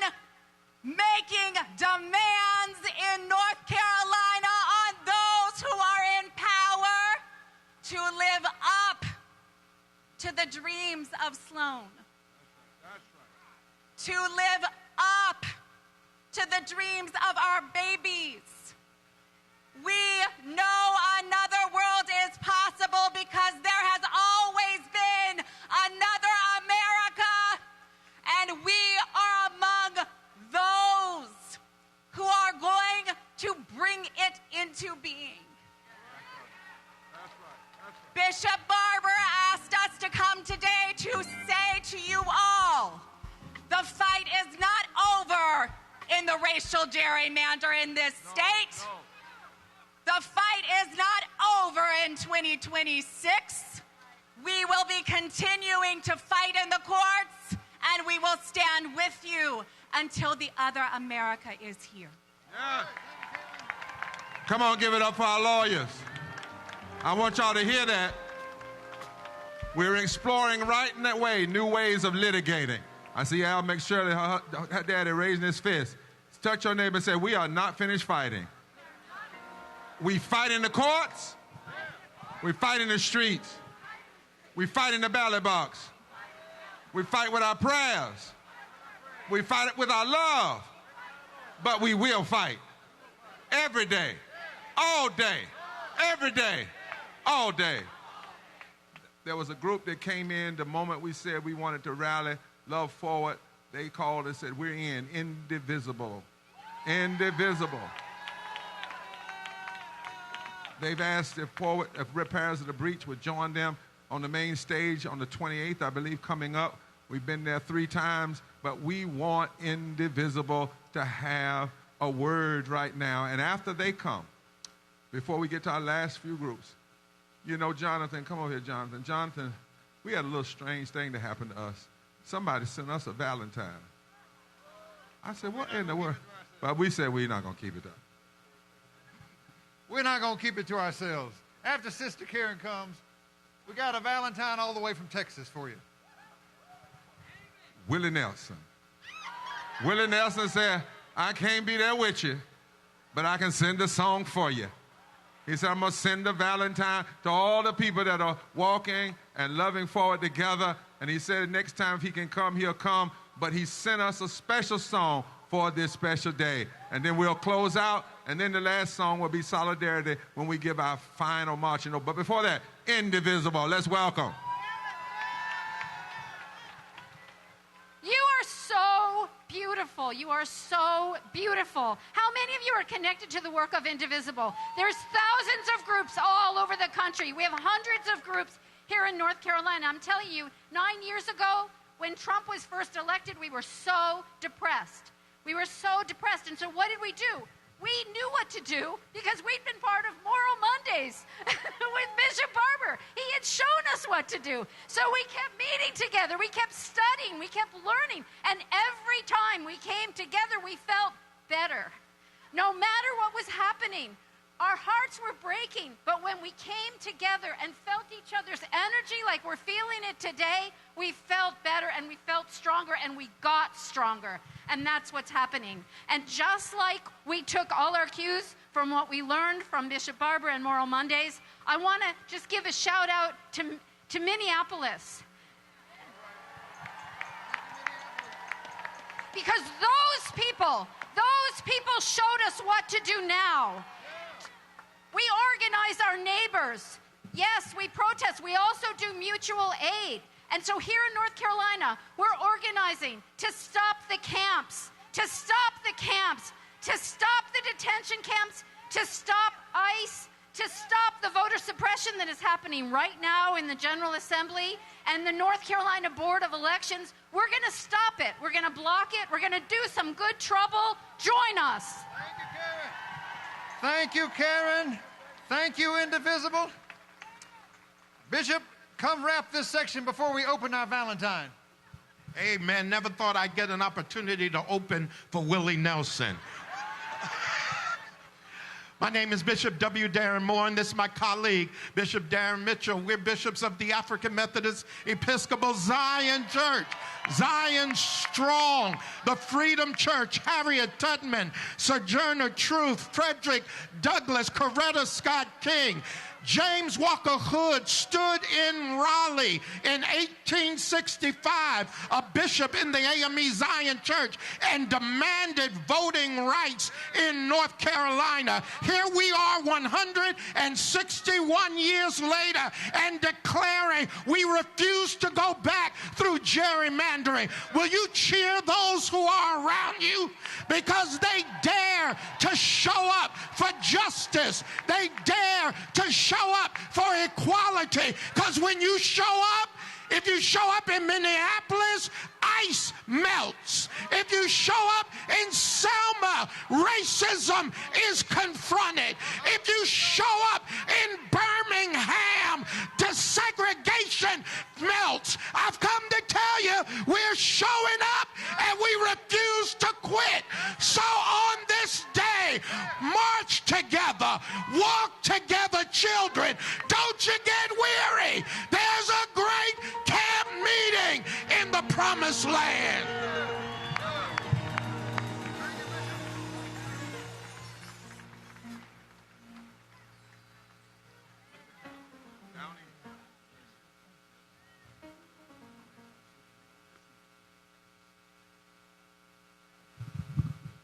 Will is coming. Would you say the right to put a ballot in a ballot box? The right to sit in a jury box. The right to public education for every child. These rights are ours. These rights we demand. These rights, by God, we will have. That is the quote from Bishop Walker of the AME Zion Church in 1868 in this building right behind us. If they fought then, we have to fight now. All right, Willie.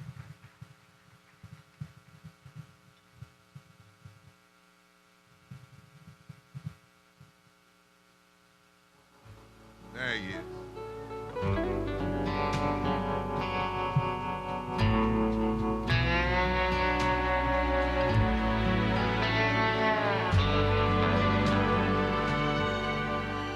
Open arms, guiding light, a beacon of hope in the night. The stars and the stripes, a spirit that's always gonna fly. What makes us different, makes us strong. Together we will carry on. The heart of America is still dreaming, dreaming of things to come. And it's beating like a drum.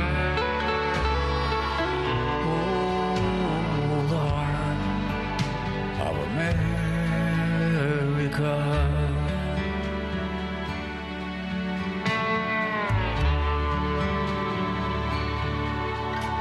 It's a hand reaching out to your brother in a moment of doubt. The freedom in our lungs to sing a song that's never been sung. And there's room for everyone. The heart of America is still dreaming, dreaming of things to come. It's beating, beating like a drum. Oh, the heart of America.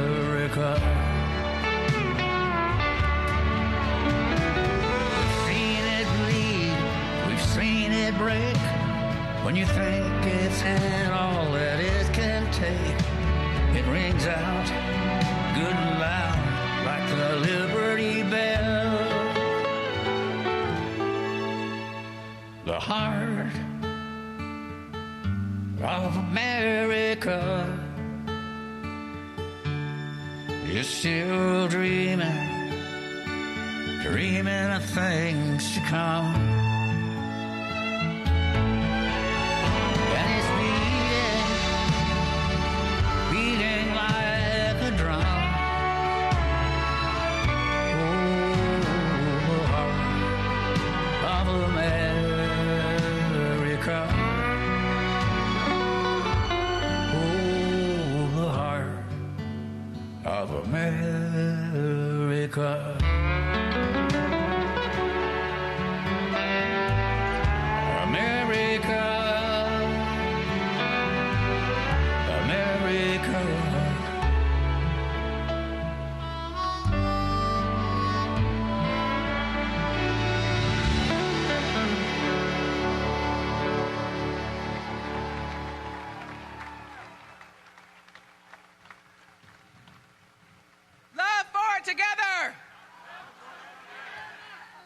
Bringing up our last speakers, and then we will have Bishop Barber come back and give us our marching and charging orders. All right? Is that all right?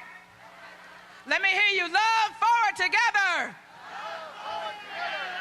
Love forward together. All right.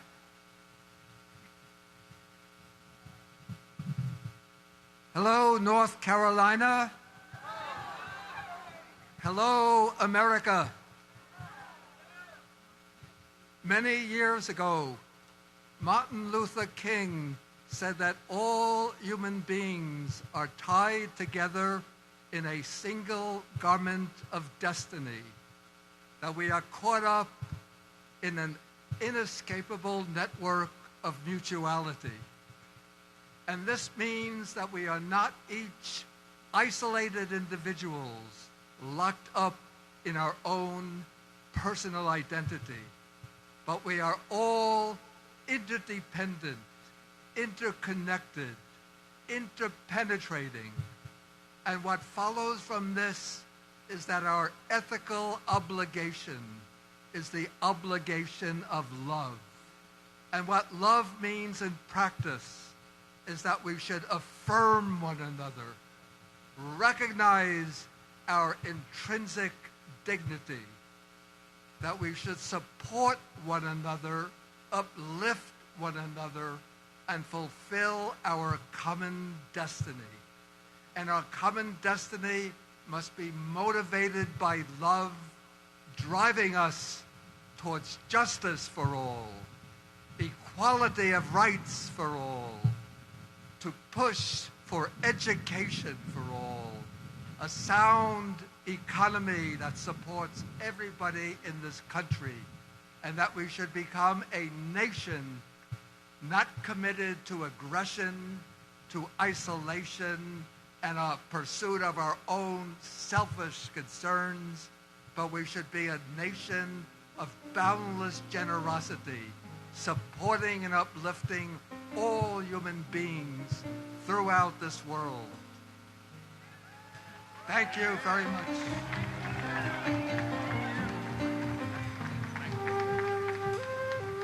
Thank you. Love forward, not one step back. I am a mom of a developmentally delayed daughter, and I'm here today for all the mothers who know that our children need help care. We need help care for our children. My daughter's expenses are over $3,000 a month. I cannot afford that. But I worked 33 years in North Carolina public school system as a teacher. My daughter deserves help care. And I am here to say we're going to get out and vote. We're going to move forward for our children and for our school system and for our immigrants, and all things that are needed. God bless you.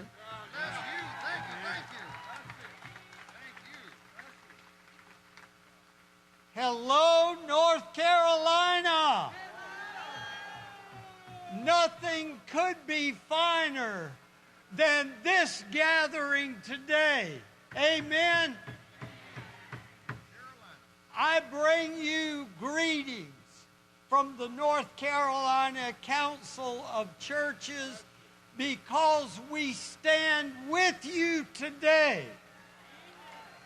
Because we love strong public education for all of our people. And we want the best health care for all of our people. But we know that health care and education in our state can be determined by the zip code you live in and by the color of your skin. I come from Greensboro. We can go from one zip code to another and reduce our life expectancy by 10 years.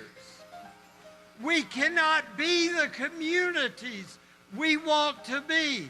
We cannot be the state we want to be until we have strong public education and the best health care for all of our people. Amen.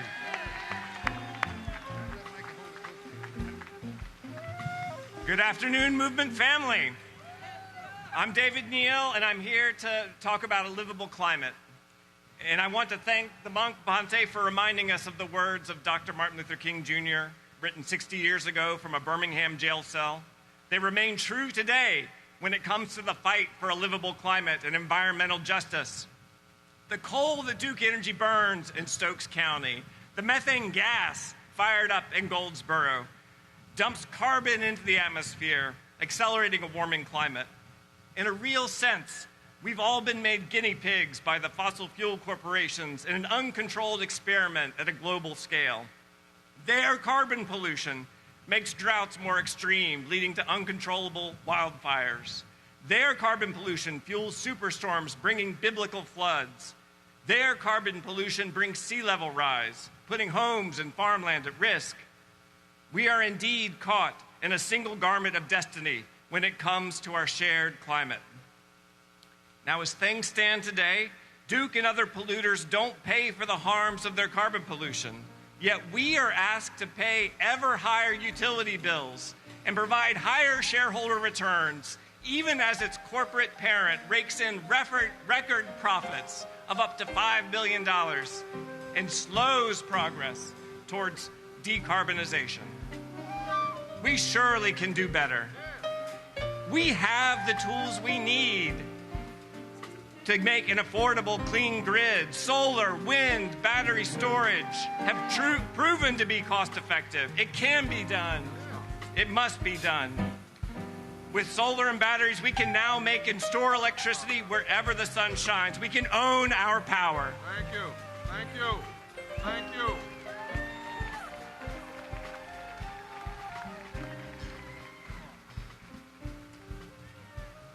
Buenos días, Carolina del Norte. Why we love our immigrant neighbors? Well, as a child of seasonal immigrant workers and as an immigrant myself, not loving immigrants would mean I do not love myself. As a husband of a child of a father who was a farm worker, not loving immigrants would mean not loving my wife and my in-laws. As an immigrant United Methodist pastor, not loving immigrants would mean not loving many of the people I serve. Wait, the truth is that unless you belong to the First Nations people of this country, not loving immigrants would mean that you do not love yourself. One of the ways to love forward is loving immigrants. Unlike the anti-immigrant rhetoric we have heard lately, and in spite of the persecution that immigrants community had experienced, immigrants keep loving, immigrants keep spreading their strong family values and work ethic. Immigrants keep contributing to make the United States stronger. Let's keep loving forward.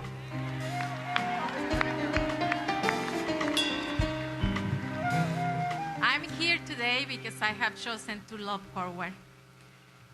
I'm here today because many of the youth, the children of immigrant parents are living in fear, are experiencing great levels of anxiety and depression. Many children and youth are in detention centers right now as we enjoy this beautiful sun together. They are in detention centers living in fear, not knowing when they will be able to play freely again. They are being robbed of their childhood, of their innocence. They are wounded.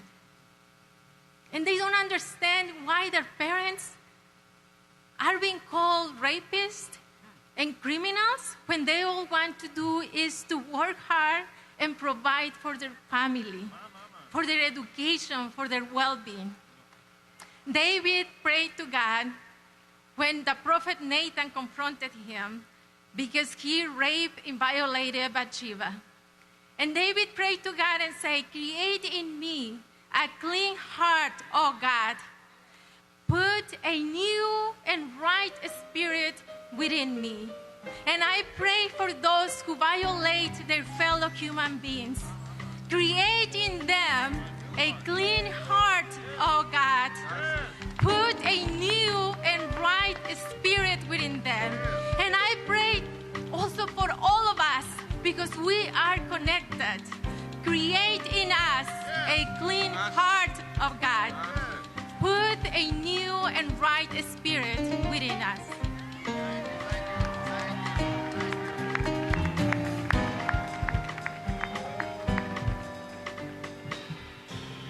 I wanted that sister to come before we went home. Help me with this, Jonathan. Because I heard her in the rotunda,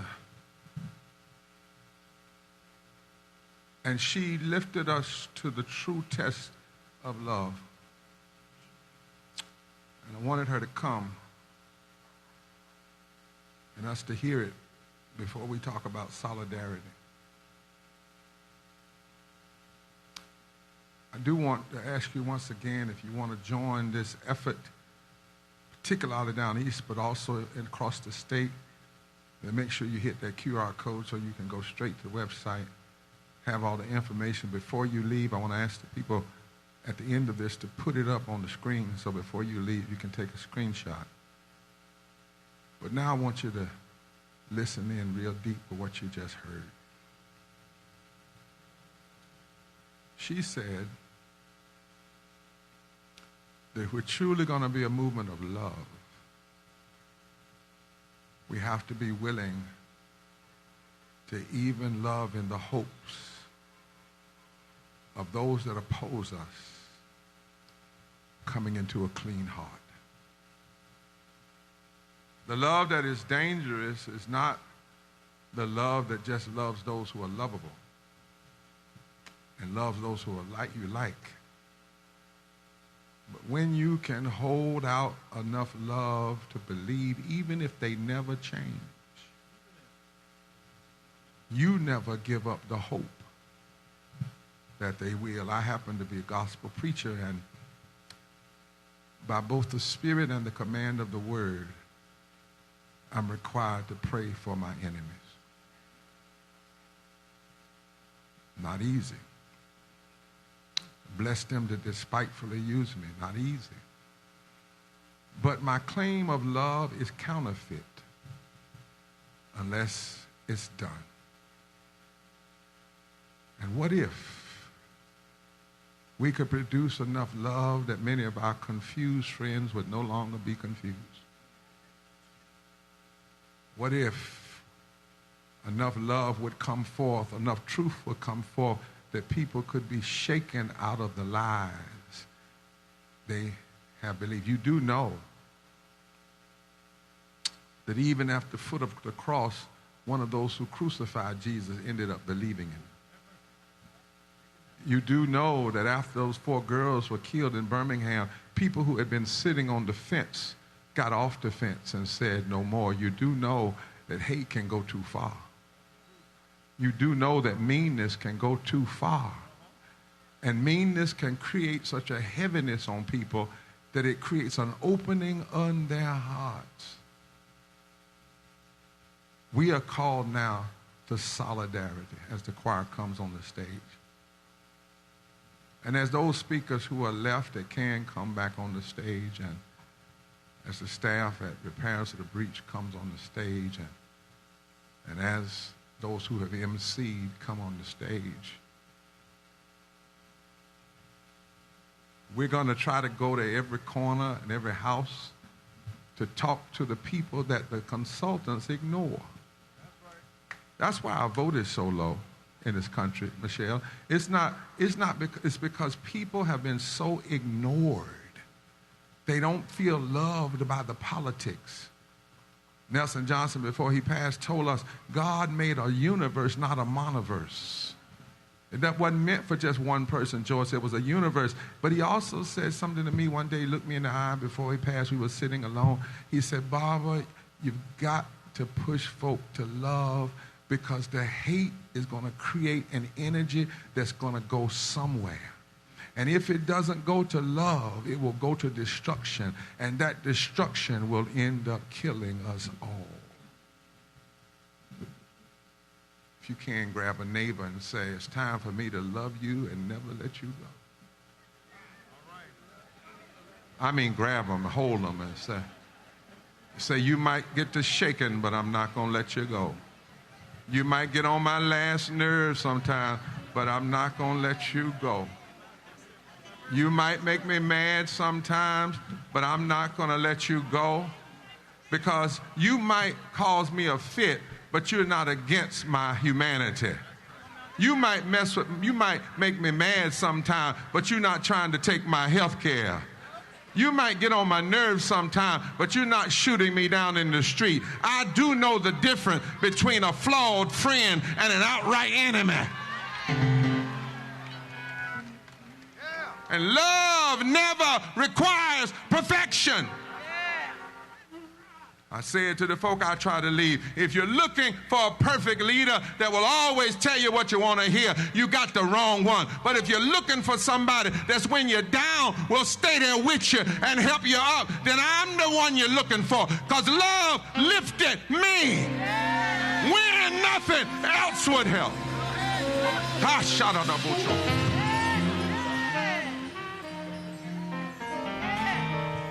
God is love, not God is loving.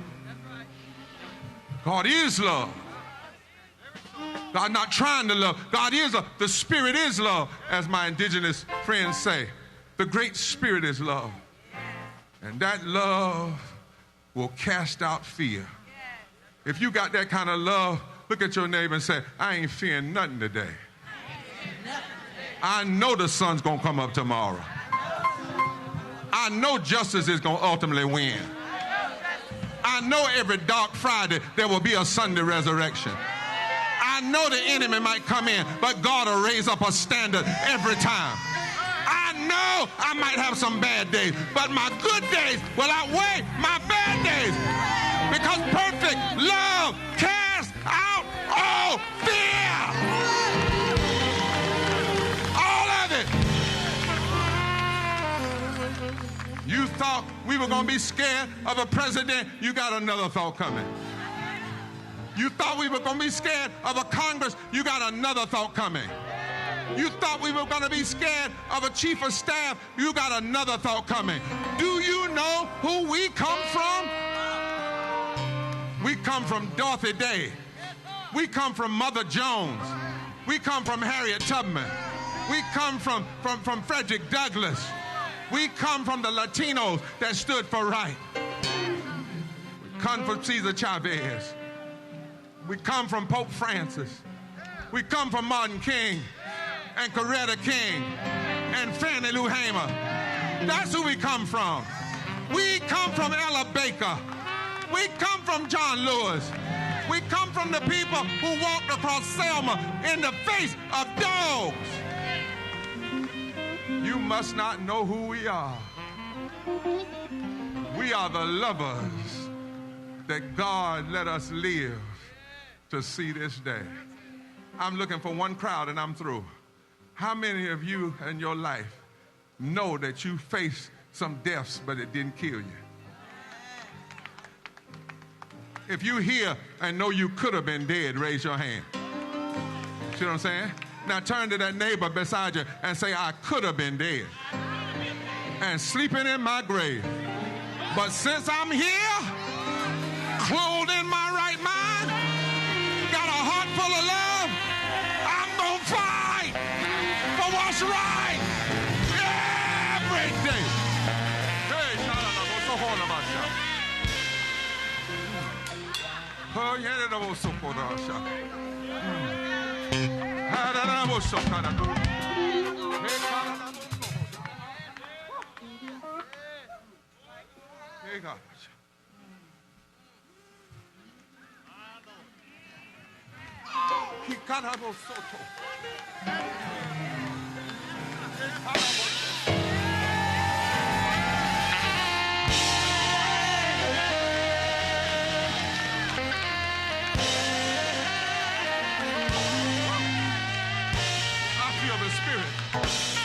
The Spirit. I feel the Holy Ghost. This is a love circle. God is blessing us right now. And so we've been solid here together. Hook up somebody's arm and say solidarity. Forever. Who's going to join us going from house to house? Who's going to join us calling everybody you know? Who's going to join us waking up the sleep in North Carolina? Who's going to help North Carolina show the rest of the nation this is how you love. This is how you stand. This is how you fight. This is how you change things. This is how you make a difference. Shout solidarity. Forever. Solidarity. Forever. Solidarity. Forever. It's time. It's time. It's time to love forward together. Forever. Forever. Forever.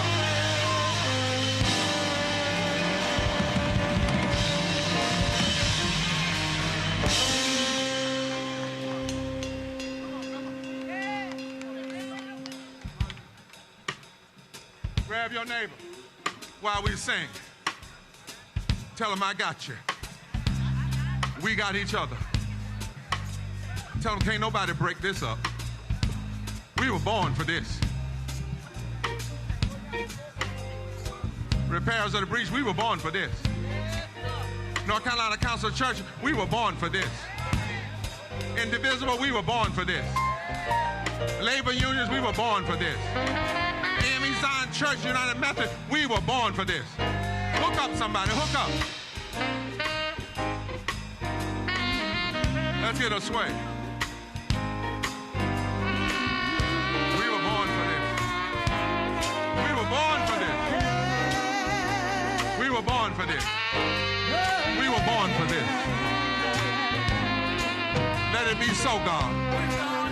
Let it be so, God. Let it be so. We're gonna stand in our solidarity. We're gonna stand in our solidarity. We're gonna stand in our solidarity. We can't tolerate the injustice no more. We can't sit back while they are closing the door.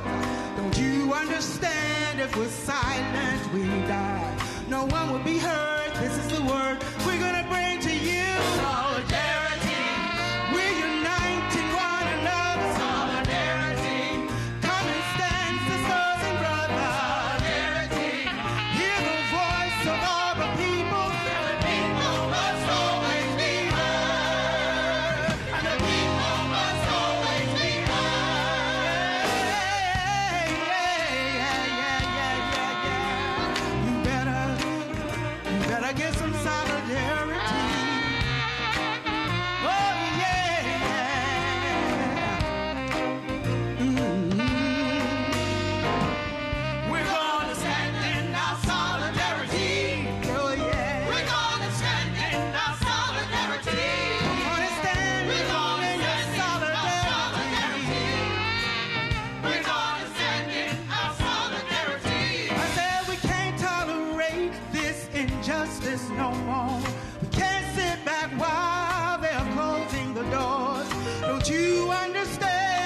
share it with us.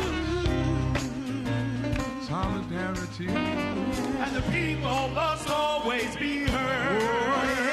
And the people must always be heard. All the people. And the people must always be heard. The north, the south, the east, and the west. People must always be heard. All the people. And the people must always be heard. People must always be heard. People must always be heard. Oh, people must always be heard. And the people must always be heard. And the people must always be heard. And the people must always be. People must always be. People must always be.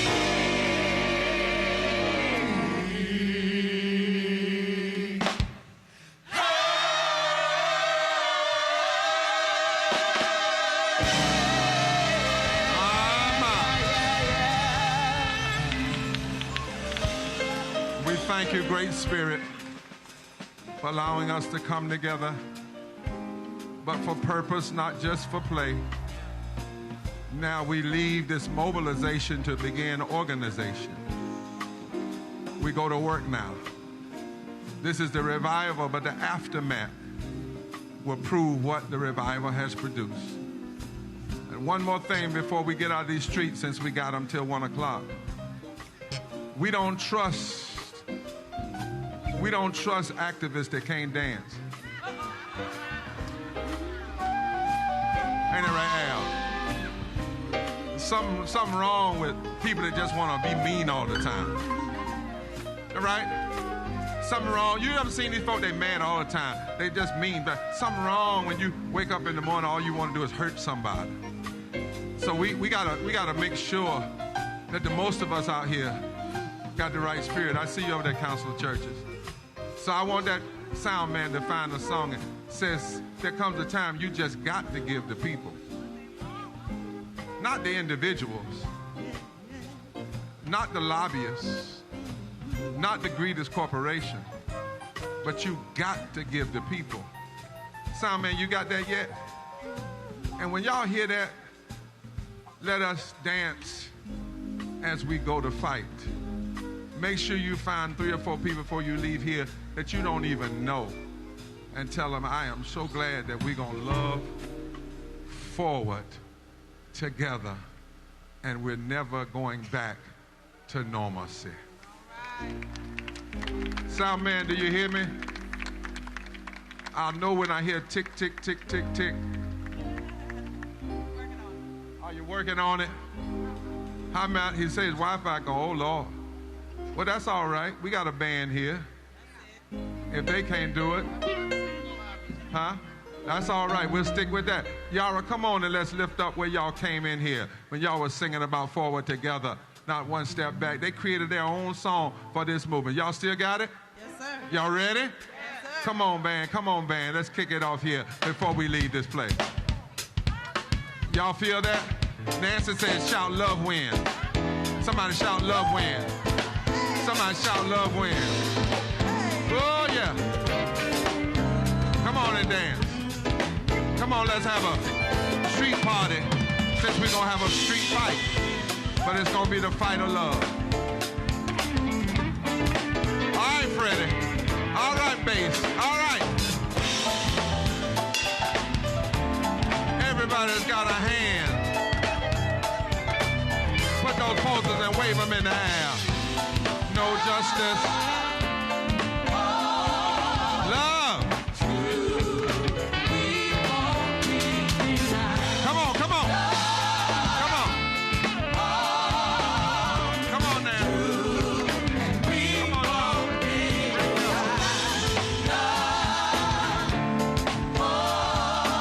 Yeah. Come on, Hannah. Come on, come on. Come on, Delta. Come on.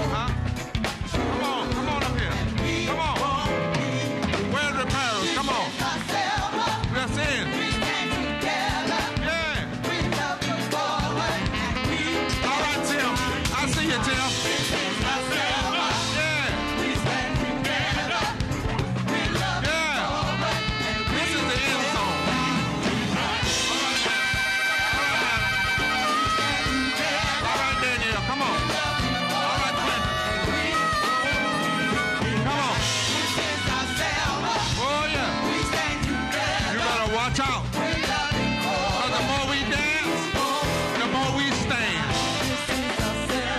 Woo! We stand together. Where my frat brothers at? Where my frat brothers? This is our Selma. Come on, Fred. Give me a stomp. Give me a step.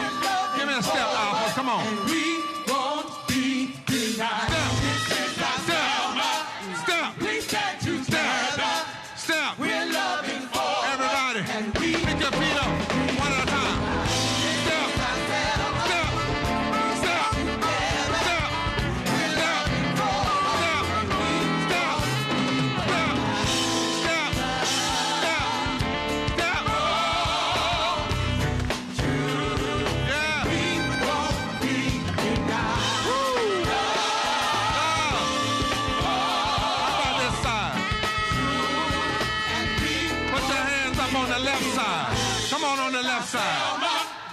We stand together. Say it. We're loving forward. Say it. We won't be denied. This is our Selma.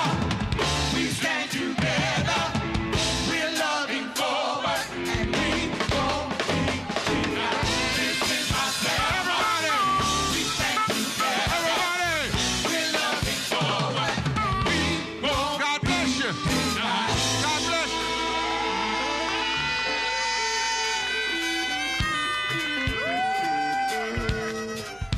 All right, kick it in the house band. Yeah.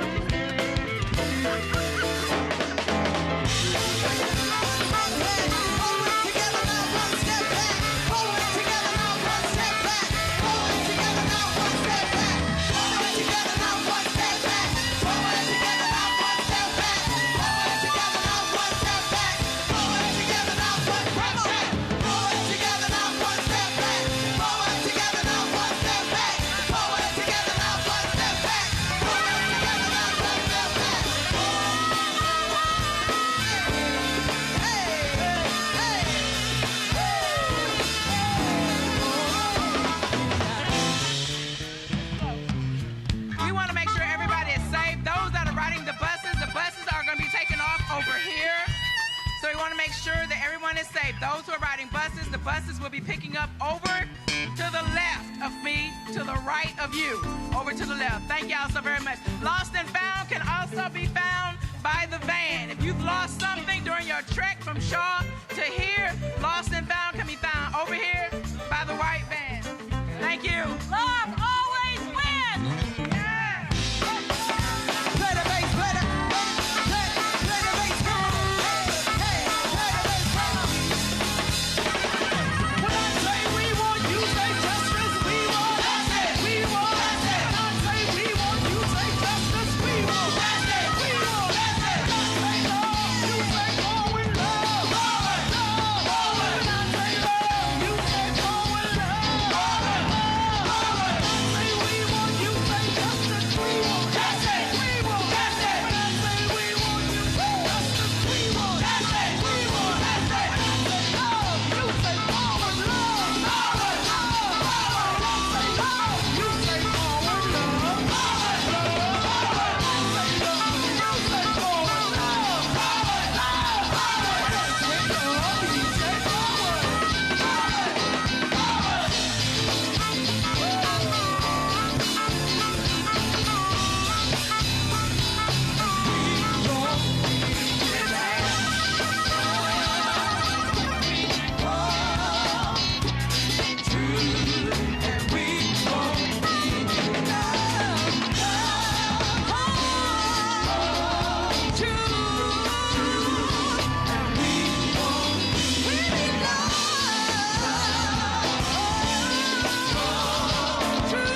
be denied.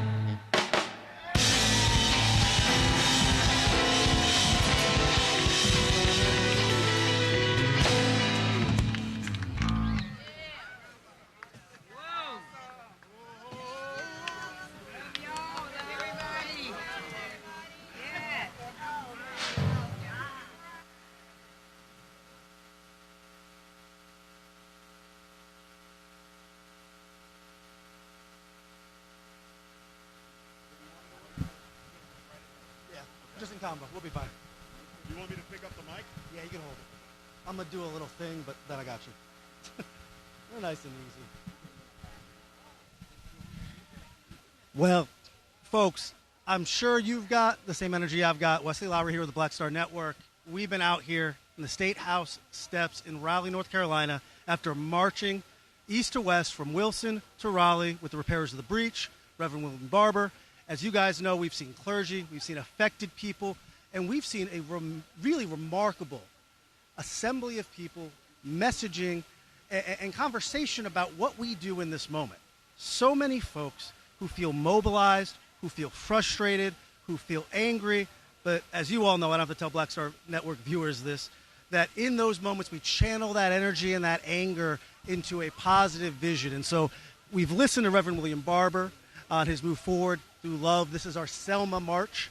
We've listened to the 7 takeaways of what he wants folks to do next as they respond to the Trump administration's attempts to redistrict and to dilute here in North Carolina black votes, but also in states across the country.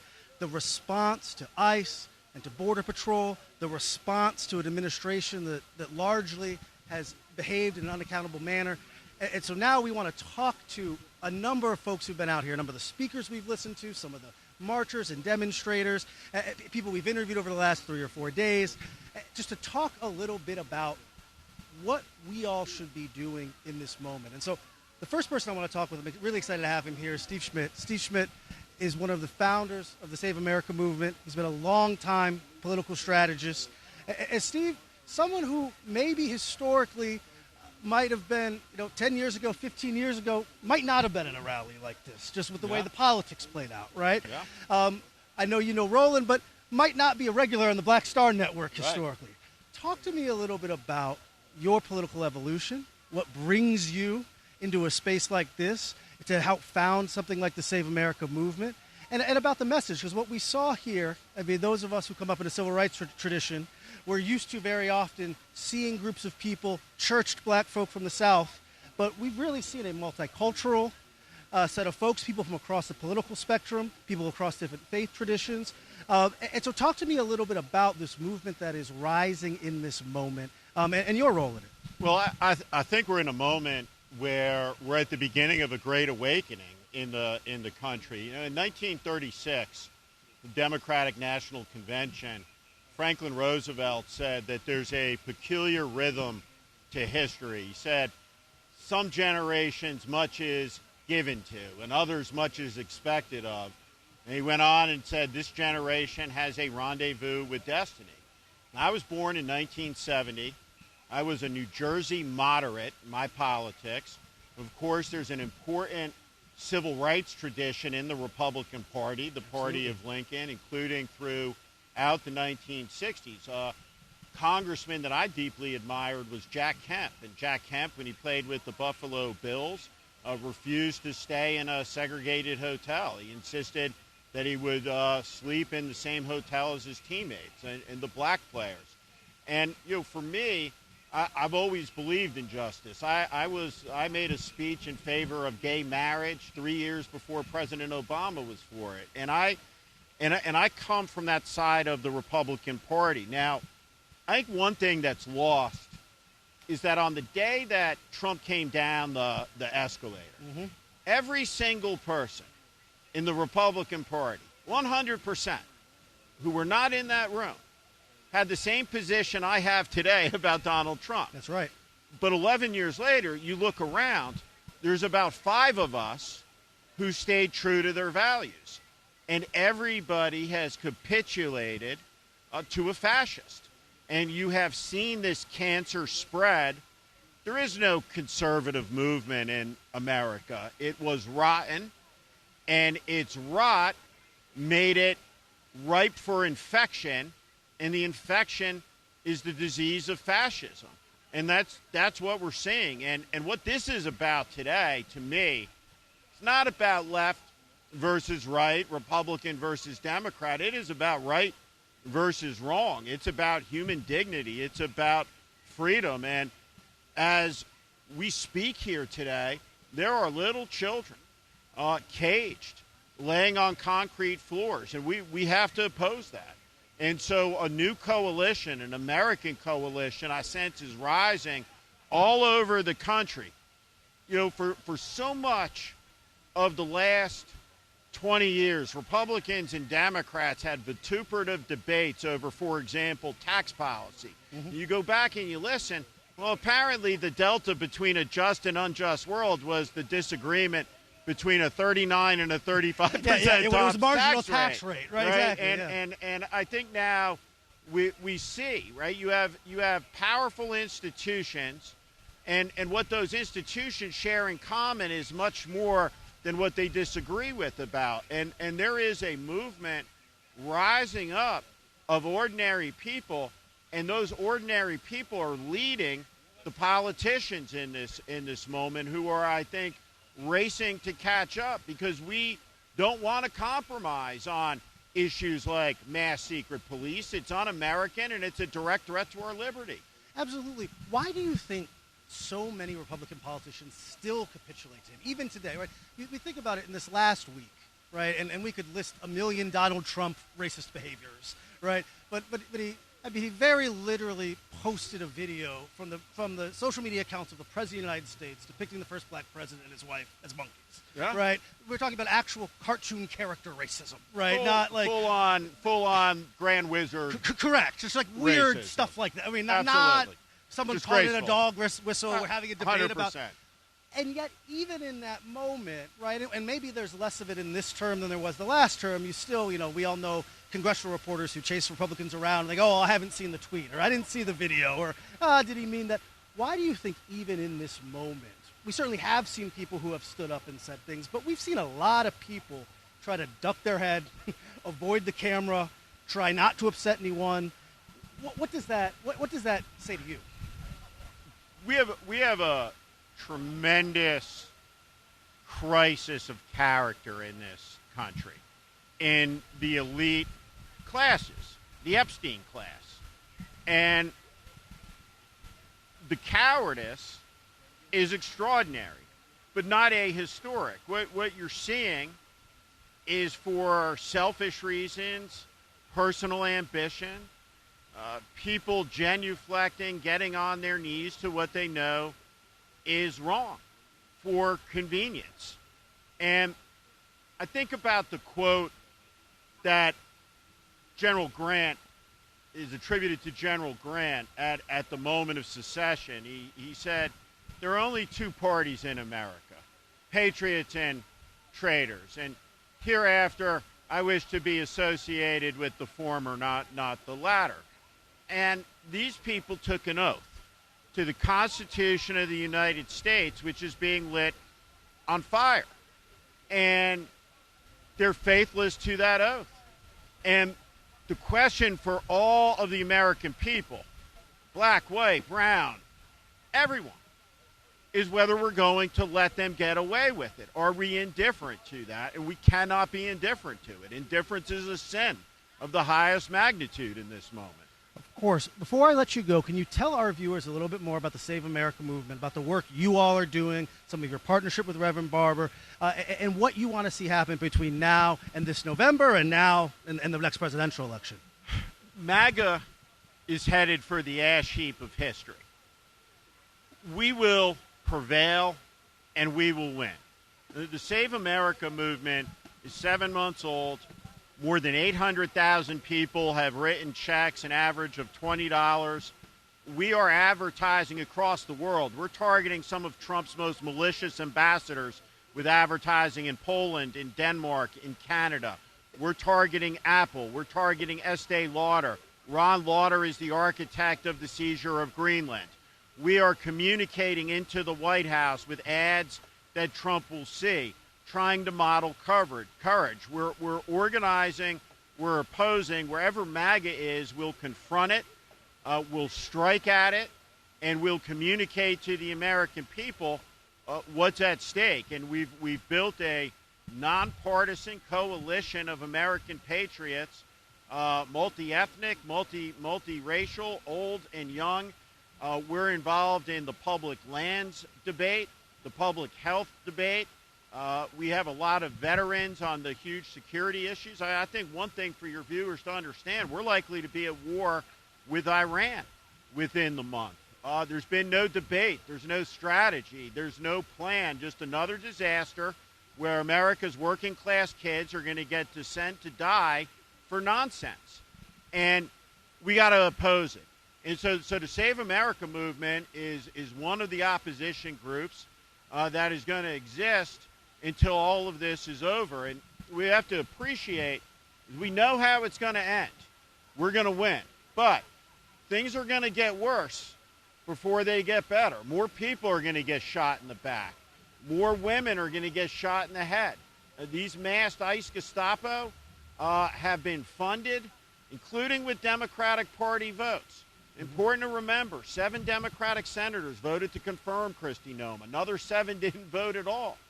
And so one of the things we're trying to communicate is this is a time for standing up for the right. It's inexcusable to fund a secret police in America. The Democratic congressman, an African American, voted for more ICE funding in this district. And the reason that he did it, he says, is because he needed to pick up some votes here and there. No. We have to stand together, and we have to stand tall in a moment where these fascists are trying to knock us down. And we have to have a fierce conviction that demands real reform. We're going to have to break up these tech companies. We're going to have a lot of reform in this country with legislation. And it starts with knocking down his monstrosity on the White House grounds. Because if we can't do that, it's going to be hard to break up Facebook. And so what's going to come next in America is profound change, not incremental change. And that's what we're building to, and we got to be in the fight towards that goal. Steve Schmidt, thank you for the work you're doing. Thank you for joining us. You know, you're Say welcome back Roland. here. We're going to say hi to Roland, got who it. wishes he Roland. was here, although we know he loves his All-Star Weekend, so he's having a good time too. Absolutely. But Steve, thank you so much for joining us. We'll see you soon. You got it. Of course, folks, thank you for joining us here on the Black Star Network, where we're going to continue streaming here from Raleigh in the State House, where we have been following a massive march from Wilson, North Carolina, in the east of the state, all the way now here to the grounds of the State House in Raleigh. We have marched through the eastern side of the state, where in Congressional District 1, the Trump administration has attempted to delude the votes that have led to the election of Don Davis and a series of African-American and Democratic congressmen as part of Donald Trump's aggressive attempts to hold on to his narrow House majority. And so we've got a ton of folks lined up. We've been watching as Reverend Barber and others address the crowd from the stage. And now what we have is a few of the clergy members who have spoken, who spoke to the crowd, who are going to come and sit down with us and talk to us about what the experience has been like here, what we are looking at, looking forward, and what we should expect in the coming days and coming months. And so I'm excited now for one of our clergy members who are joining us here. How about you go ahead and introduce yourself to our viewers? Good. My name is Bishop W. Darren Moore. I'm a presiding bishop with the AME Zion Church, known as the Freedom Church. I like to make it clear that the AME Zion Church is the church of Harriet Tubman, Sojourner Truth, Frederick Douglass, Coretta Scott King. What a legacy. And James Walker Hood. So it's a powerful legacy of advocacy on behalf of our people. And so for our viewers at home, I mean, we know everyone's been watching the entire live stream, right? But just in case maybe someone just tuned in, tell them a little bit about what you said in your address and what you've been talking to people about here. Why was it important for you to show up, and what is the message you want people to hear? Well, you hit it on the head. Showing up. Showing up is 50% of the battle. All of us may not be articulate. All of us aren't able to contribute huge numbers of dollars. All of us may not be able to have a legal understanding, but when we show up, we make a difference. They showed up in Minneapolis, and they melted ice. Think about the times through human history that just showing up made a difference. I often say to people, we think about and fantasize about, where would I have been during the great moments throughout civil rights history? Where would I have been during the Montgomery boycott, the March on Washington, crossing Edmund Pettus Bridge? Well, the best way of knowing where you would have been then is where are you now? Where are you right now? Because people are marching, people are gathering now. Now, here's the question I always ask to ministers, to members of clergy, because, you know, as a millennial of the social media generation, right, sometimes there's a skepticism of, oh, everyone's marching around singing songs, right? Can you speak to the power of demonstration, the power of protest, and the community building that comes from an assembly like this? Yeah, thank you. What a powerful question, because it's not either or. It's both and. And we as people of faith have understood that we must make public witness for issues. That's not something that could be hid under a bushel. That's not something that can be done in private spaces. We need to make public witness and declare what's right and what's wrong. When you have this number of people standing at North Carolina State Capitol in public, witnessing that we are going to be together, that we will not allow cruelty or corruption to divide us, that we're one, red, yellow, black, and white, various faith traditions and no faith tradition, but yet we can come together in unity, solidarity. That's a public witness. But it can't be public witness without private strategy, private organization. And that's what we have always done in the church. We've demonstrated publicly, but we've worked together and strategized privately. Bishop Darren Moore, before I let you go, one more question. When we talk about this first congressional district where we just marched through in the east of the state, and when we talk about the state like North Carolina in general, we see a lot of people, it's not just about getting people out who never voted before. Reverend Barber likes to talk about how if everyone who was registered or everyone who had previously voted, if all of the black, brown, and poor people who had previously voted showed back up, the election might have gone differently. How do we re-engage those people who have fallen into an apathy, who have fallen into a cynicism, who say, it is what it is? Yeah, absolutely. That is key. And I intentionally go to a barbershop filled with young men, right, and converse with them, because many of them have dropped out believing that their vote doesn't matter, that their voice doesn't matter, that it's too big or too complex of a problem. We've got to help them understand that if it did not matter, they would not work so hard to keep you from voting. It does matter. So here's what it takes. Each one reach one. If I can engage with one person that had dropped out of the system and convince them to get back in, it'll happen. So my theme for everybody is show up and let's show out. Thank you, Bishop Darren Moore. I want to go to a video from earlier this week as we were marching from Wilson to Raleigh. I'm not sure which all you guys got teed up, but I do love the one where we were marching and talking with the one brother who had come out, and he was telling me about why he joined the protest. And so I don't know if you guys have that one lined up, but would love it if we could show. All right, so go ahead and play that when you get a minute. Tony, what brought you out here today? Well, being complicit. If I didn't do anything or didn't say anything, then you might as well put me in what's going on. Well, what's going on? What are the issues that are most important to you? The issues right now is my right to vote. I want to hear my voice, and I want my voice to say something, and I want it to count. And what's threatening that in this moment? Right now is the rights, the different laws since 1965, some of the deteriorations of the laws that have been enacted is trying to trying to take some of those rights. New gerrymandering rules are trying to take some of those rights. That's right. Even here in North Carolina, we've seen a redistricting that has tried to dilute the black vote and the Democratic vote here. Exactly. Exactly. What would you say to people across the country who are in states where maybe it feels like Republicans are in control, where they're worried about whether or not people's voices can be heard? Here in North Carolina, it's tough. This is a state that Donald Trump has won before. What would you say to people who are discouraged? Trust God in this matter. God has given us all a voice, and he's given us the ability to get up and to do something, and we need to find out what that is. If it's walking, if it's marching, if it's just singing a song about being free, being able to voice your opinion, all of that matters. Now, have you marched before? Yes. Tell me about those experiences. Well, actually, I was here on yesterday. It's an excellent experience. Again, I have a Bible study class, and I challenge them on doing something. If that's letter writing, or if that's making a phone call, or if that's getting out here walking down these streets, let's do what we can while we can.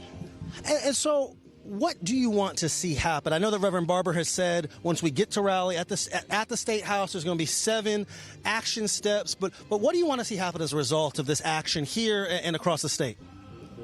What I want to see is not only now, but long term. I've got 10 grandchildren. 10 grandchildren. I've got 2 on the way.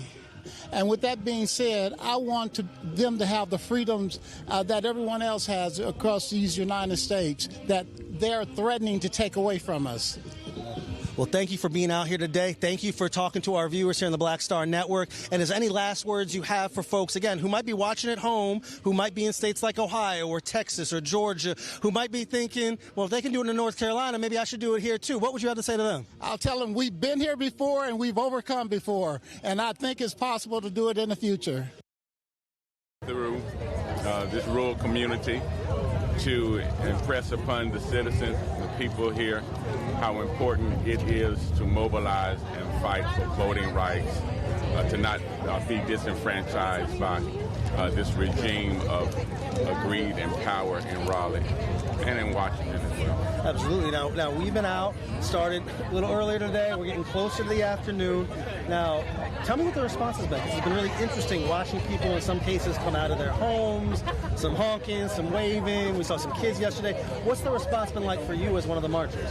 Response for me is particularly seeing the children come out, their teachers, their educators bringing them out to the roadside to cheer us on and to wave. It reminded me of why we're actually doing this. And why is that? We're doing this so that they don't have to do this. It's a scandal and a shame that in 2026 we have to march to Raleigh to demand that every vote counts and that no one is overlooked because politicians have chosen their electorate. I don't want my children and grandchildren to have to march to demand rights that are guaranteed to them in the Constitution. Now, for folks who are watching at home, they may not fully grasp. I mean, we're out in rural North Carolina. We're not in the major cities, right? We're marching down streets that only have a few people on them sometimes, a few stores open or not, right? But places where, as Reverend Barber often talks about, places where there were many more registered voters than showed up, right? And so it's not just about getting people who've never been engaged before to become engaged. In some ways, it's a fight against apathy. People who have previously registered to vote, previously voted, but who sat out in these last few cycles. So true. And in these rural communities, like we came through Bailey, small communities have pockets of voters in areas that you don't see on the grid, maybe, and their vote counts. But what many of the power elites in Raleigh and in Washington take for granted is that they can be displaced and that they can be taken for granted rather than counted as part of the electorate. Now, this is one of the districts, and District 1 was one of the districts that saw redistricting. Absolutely. Right? This off year, normally we go through redistricting every 10 years based on the census, but the Trump administration forced a bunch of states to redraw their congressional lines in a way that typically is not what happens, and to do so to dilute political power, and specifically here, to dilute the black vote. Right. Now, what does it say? One, that people are showing up to fight against that, but second, what is the message you you would send, whether it be to the administration, to state houses that have participated in this? Because, look, the president didn't have the power to do this himself. Right. State houses here, in Texas, in Ohio, in Indiana, allowed some of this to happen. What would your message be as someone who is marching through one of the districts that has seen itself redrawn? As a marcher, as an activist, as a pastor, my statement to them would be, you counted your chickens before they hatched. You had assumed that by redistricting, you'll win seat 1. Well, in fact, you've diluted other seats to create this new district, and we're going to beat you across the state at your own game. We're going to beat you in the eastern part of North Carolina, and we'll beat you in the Piedmont of North Carolina, because you've counted your chickens before they hatch, and you don't realize that people are pissed off and sick of being overlooked and taken for granted, and people are going to come out in the polls, black, brown, Latino, Asian, white people are going to come out to the polls, and we're going to send these people home because they've already rigged the map, but they didn't know that we still got to play the game. So do you think that people have been underestimated? Because I do think a lot of people across the country, they see Trump as all-powerful. They see him as someone who is an executive, who's willing to break the rules, do what he wants. They've seen a Republican Party that in many cases allowed him to do that. Now, I don't mean that to discount the people who stood up to him, people who've left the party, right? And we've seen some of them marching, and some of the organizations involved here are made up of former Republicans, yes. Right? But what would you say? I think so much political commentary comes from D.C., comes from New York, people who are not on the ground in states like North Carolina, states like Texas, and people who maybe understandably after this whole era feel worn down. What would you say to those people? I would say to these people, Revelations chapter 13. Donald Trump is a representative of the Antichrist. And the Antichrist comes to steal, kill, destroy, and create chaos and havoc. A march like this, led by a dynamic leader like Bishop Dr. William Barber, it corrals people together to stand up against the oppression and to make many voices one voice.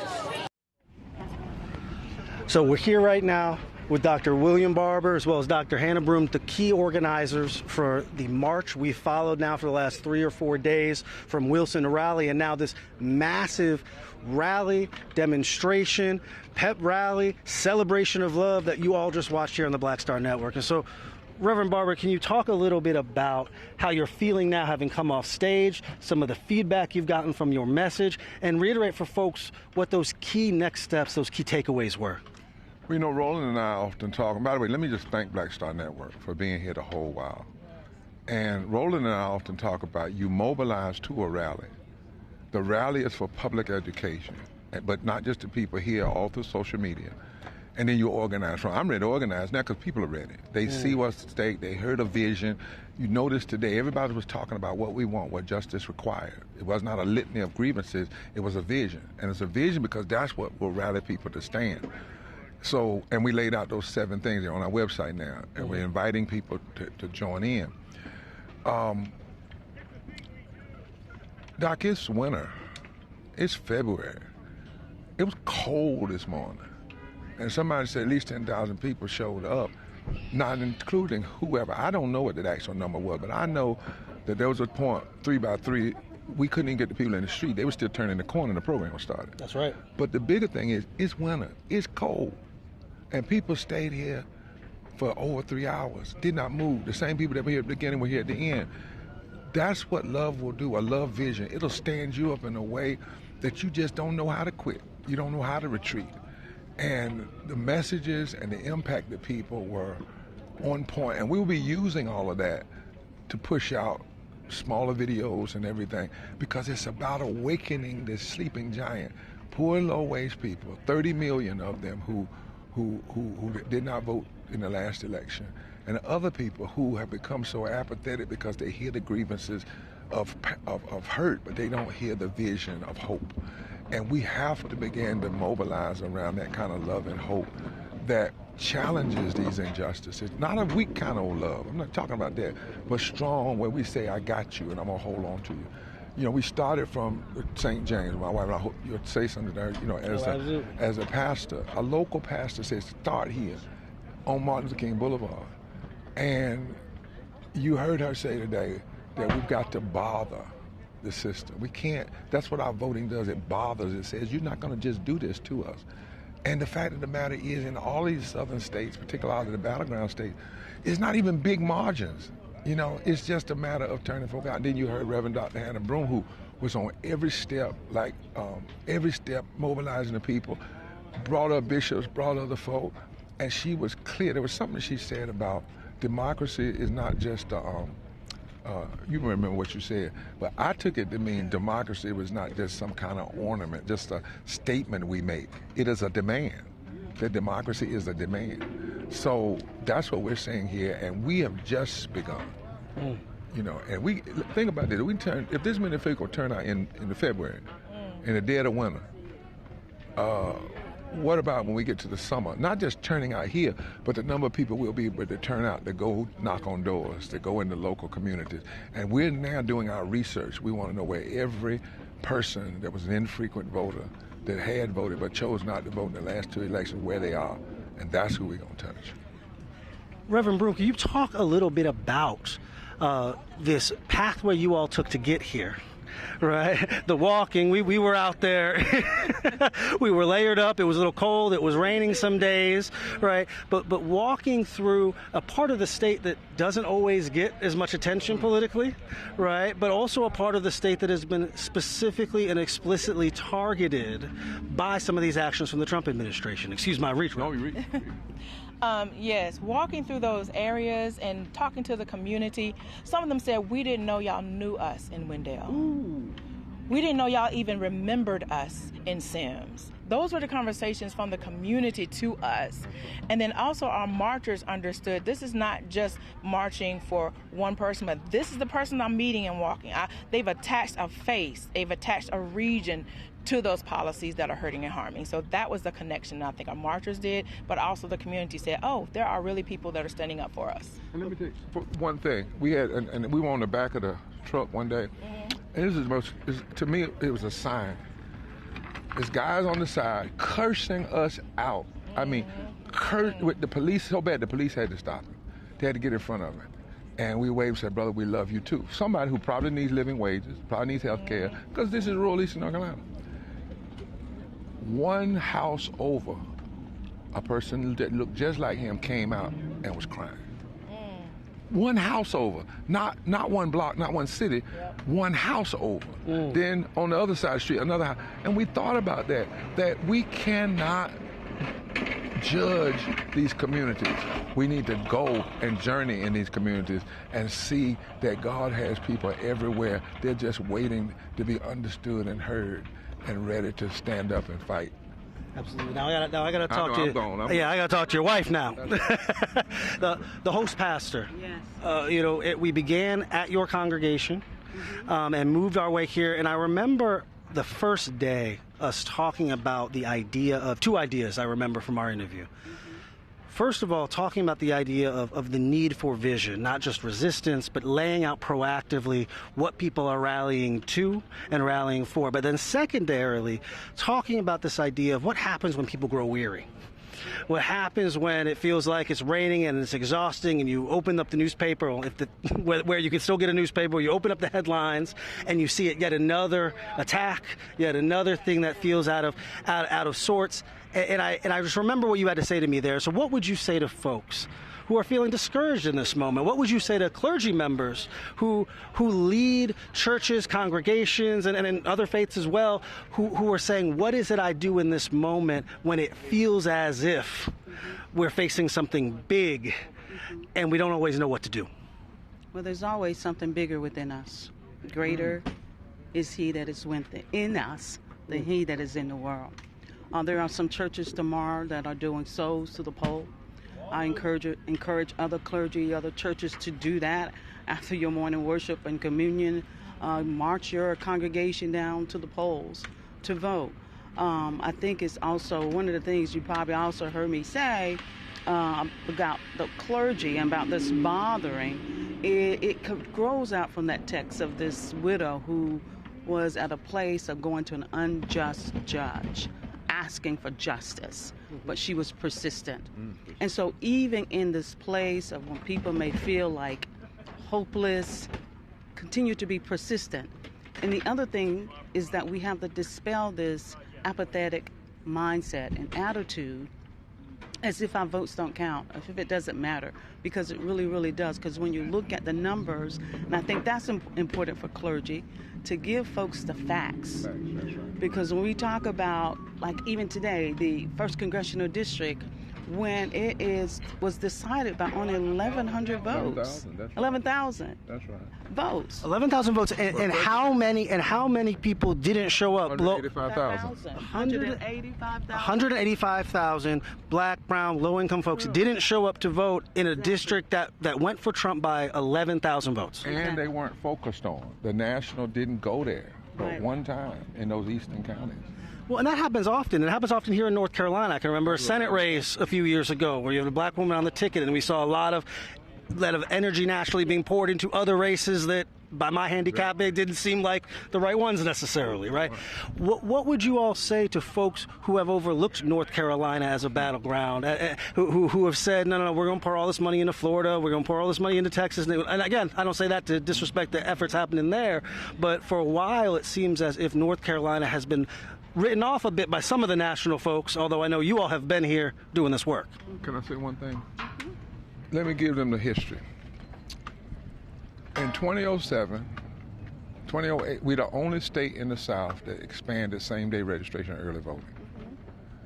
We were the only state in the South that took on the worst voter suppression bill since Jim Crow and won in a Bush-appointed Supreme Court.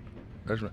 We were the only state in the South since 2000 that elected a progressive governor and unseated a regressive governor in 14 or 16, sent him home. And even in this moment of MAGA, we're the only southern state that has said progressive governor, progressive lieutenant governor, progressive AG. The reason the General Assembly is like it is because gerrymandering that began in 2010, when we told the Justice Department you should have used Section 5 to say no, and they didn't do it. So you overlook North Carolina to if you want the Trumpism and all that stuff to continue, then keep overlooking these southern states. But if you want to see transformation, we talked to one politician, and he said to us at a big rally one day in a church, the consultants tell politicians don't even talk about poverty, don't even say the word poor. How do you do that when 140 million people are poor and low wealth in the country? How do you do that when there are 87 million poor and low-wage voters? This is not the time for us to be going after just a few folk. This is all hands on deck. Look at the numbers. Look at the numbers and understand there's not a state in this country, particularly in battlegrounds and in the South, that if you mobilize people around living wages, health care, love, empathy, justice, public education, anti-ICE sentiments, that poor and low-wage people don't represent at least 36 to 42% of the electorate. And if you turn out 15% of those who have not voted, you can shift everything. Reverend, I'm going to run a risk here with the question I'm about to ask, but we're going to be all right, right? We're out here on the morning of Valentine's Day. Now you got your wife here. Some of us made a sacrifice and might still be in trouble, depending. I got to see what the texts say when we're done here. But I caught that in your message and in your sermon, you told in part the story of St. Valentine. And you contrasted him with one of the leaders and rulers of the time. I was wondering now, of course, we know our Black Star Network viewers are loyal. They, of course, watched the whole thing. They've been watching for 4 straight days. But just in case they've pulled someone into the room who missed it, what is the lesson to have learned from that moment here, Valentine's Day 2026, that is applicable?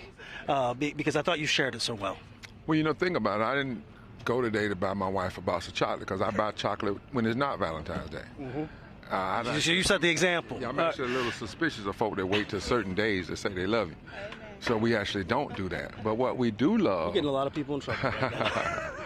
But her and I understand we have a commitment to, if we love each other, that love to be about loving the people and loving justice.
head came off, the heads of the world turned. The minds of the people began to think differently. And people rose up against Claudius. And as I said, 18 centuries later, nobody talks about Claudius. We have to think right now. And I know sometimes people say don't think too far in the future. But really, we need to be thinking about what are folk going to write about me now? What are folk going to write about us in this moment? 50 years from now, 100 years from now. Are they going to say this generation allowed MAGA to just take over, allow them to do it, even though the good people were in the majority? Did we just stay home? Did we just give up? Did we do less than Harriet Tubman did and less than Frederick Douglass did with more power, more tools than they had? History's going to write that question.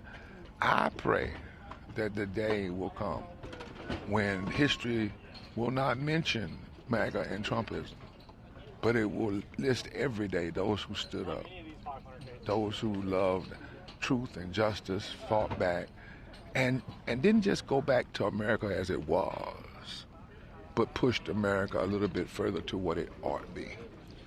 For those watching at home who want to get involved, who want to do what's next, who want to know what these next steps, call to actions are, where should they go? What should they be looking for? How do they get plugged in? Go straight to breachrepairs.org. There's a button there that says donate and participate. Click on it. You can donate, but you can also participate. There's going to be a list of 7 things they can do in the state. But what we've written up can be done in any state.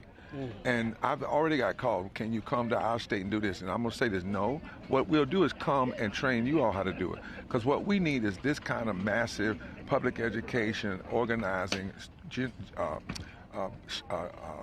micro-based mobilizing, organizing in every state capital, in every state around the country.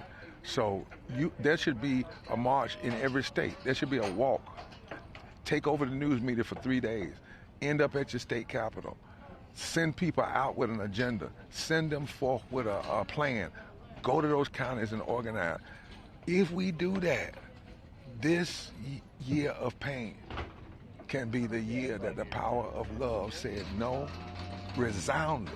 And we'll say no again and again and again and again for many years to come to hate. And we just might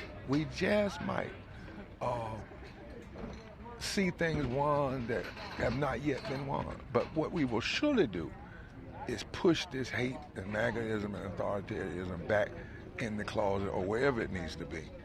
And love and justice will be at the forefront of America's agenda. What else should we be working on? Because if we let things go as they are, all of us are in trouble. You heard it. That's Dr. Reverend William Barber of Repairers of the Breach, one of the key organizers of this 3-4-day event where we've gone from Wilson to Raleigh across North Carolina. As always, I'm Wesley Lowery for the Black Star Network. We appreciate you all watching, and you all know we will be out here. We'll be out here in Raleigh. We'll be in state houses across the country. You guys know that we're the #1 source for black news, for black politics, stories that affect black people. And so I want to thank Reverend Barber. I want to thank the other members of clergy, the marchers who've talked to us, the staff members who've worked for us. We appreciate all of you tuning in. And until next time, Roland will get mad at me if I didn't say this, bring the funk. I'll talk to you guys later.